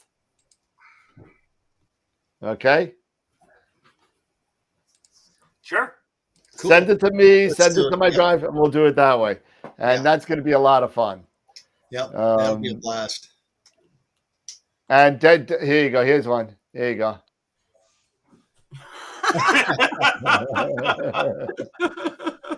Oh my goodness. Okay. Yeah. And no Klingon photos either, right? No Klingons. But this is only AstroWorld staff to send the pics, and the people that are watching, our viewers, will vote. So maybe we'll do one later for the if the viewers want something just for the viewers. I just think it'd be fun to make fun of us. So I think that's a good idea, Dan. I like it. You know, so that's going to be good. So again, and you know what? I'll even get a trophy. I'll buy a little trophy and I will ship it to whoever wins. And every year we'll do it. We'll do it. Yeah. The most honest astrophotographer. So that's good. It's going to be our Oscars, right? Yeah. We're going to call it our Dexter. It's our Dexters. Our Dexter. It's the Razzie of astrophotography. Really. But yeah, so that being said, don't forget to on a serious note, don't forget to import your astrophoto of the week for next week. Yes. Don't forget that. You have until I think I said 11:59 on Monday. The voting opens up at 12:01. I have this whole thing timed. It's pretty cool. So at 12:01, the voting will open up. I'll delete the one that I did today. Sorry, Dave, you don't get my vote. But we'll make it flat. Everything will be cool. Just don't forget to do that and do it through the website. Import the photo. It's very, very easy. You don't have to drop it in the Google Drive or anything. It makes it very simple. Don't forget also to, if you want to join any of the raffles or giveaways, rather, don't forget to do that separately for each one that you want. We got the Eagle giveaway. We got the Camera Concepts, Woodland Hills, and Masters of Pixel Sight and IP for AP. So we got all those, and and this week sometime we'll do Jerry Valdez's. Will be up there for the free 1-year subscription to Adobe Creative Cloud, which is going to be very, very cool. What else? Anything else? Next guest. Who's our next guest?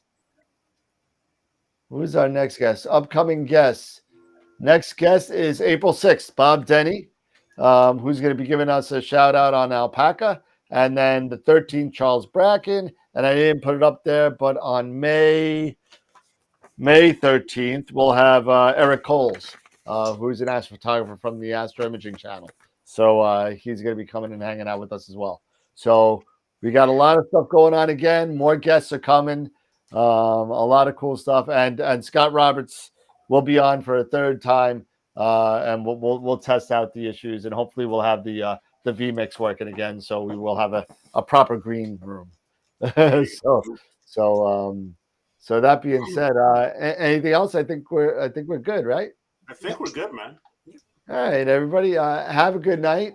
Actually, there are no stupid questions. The only stupid question is the one that isn't asked.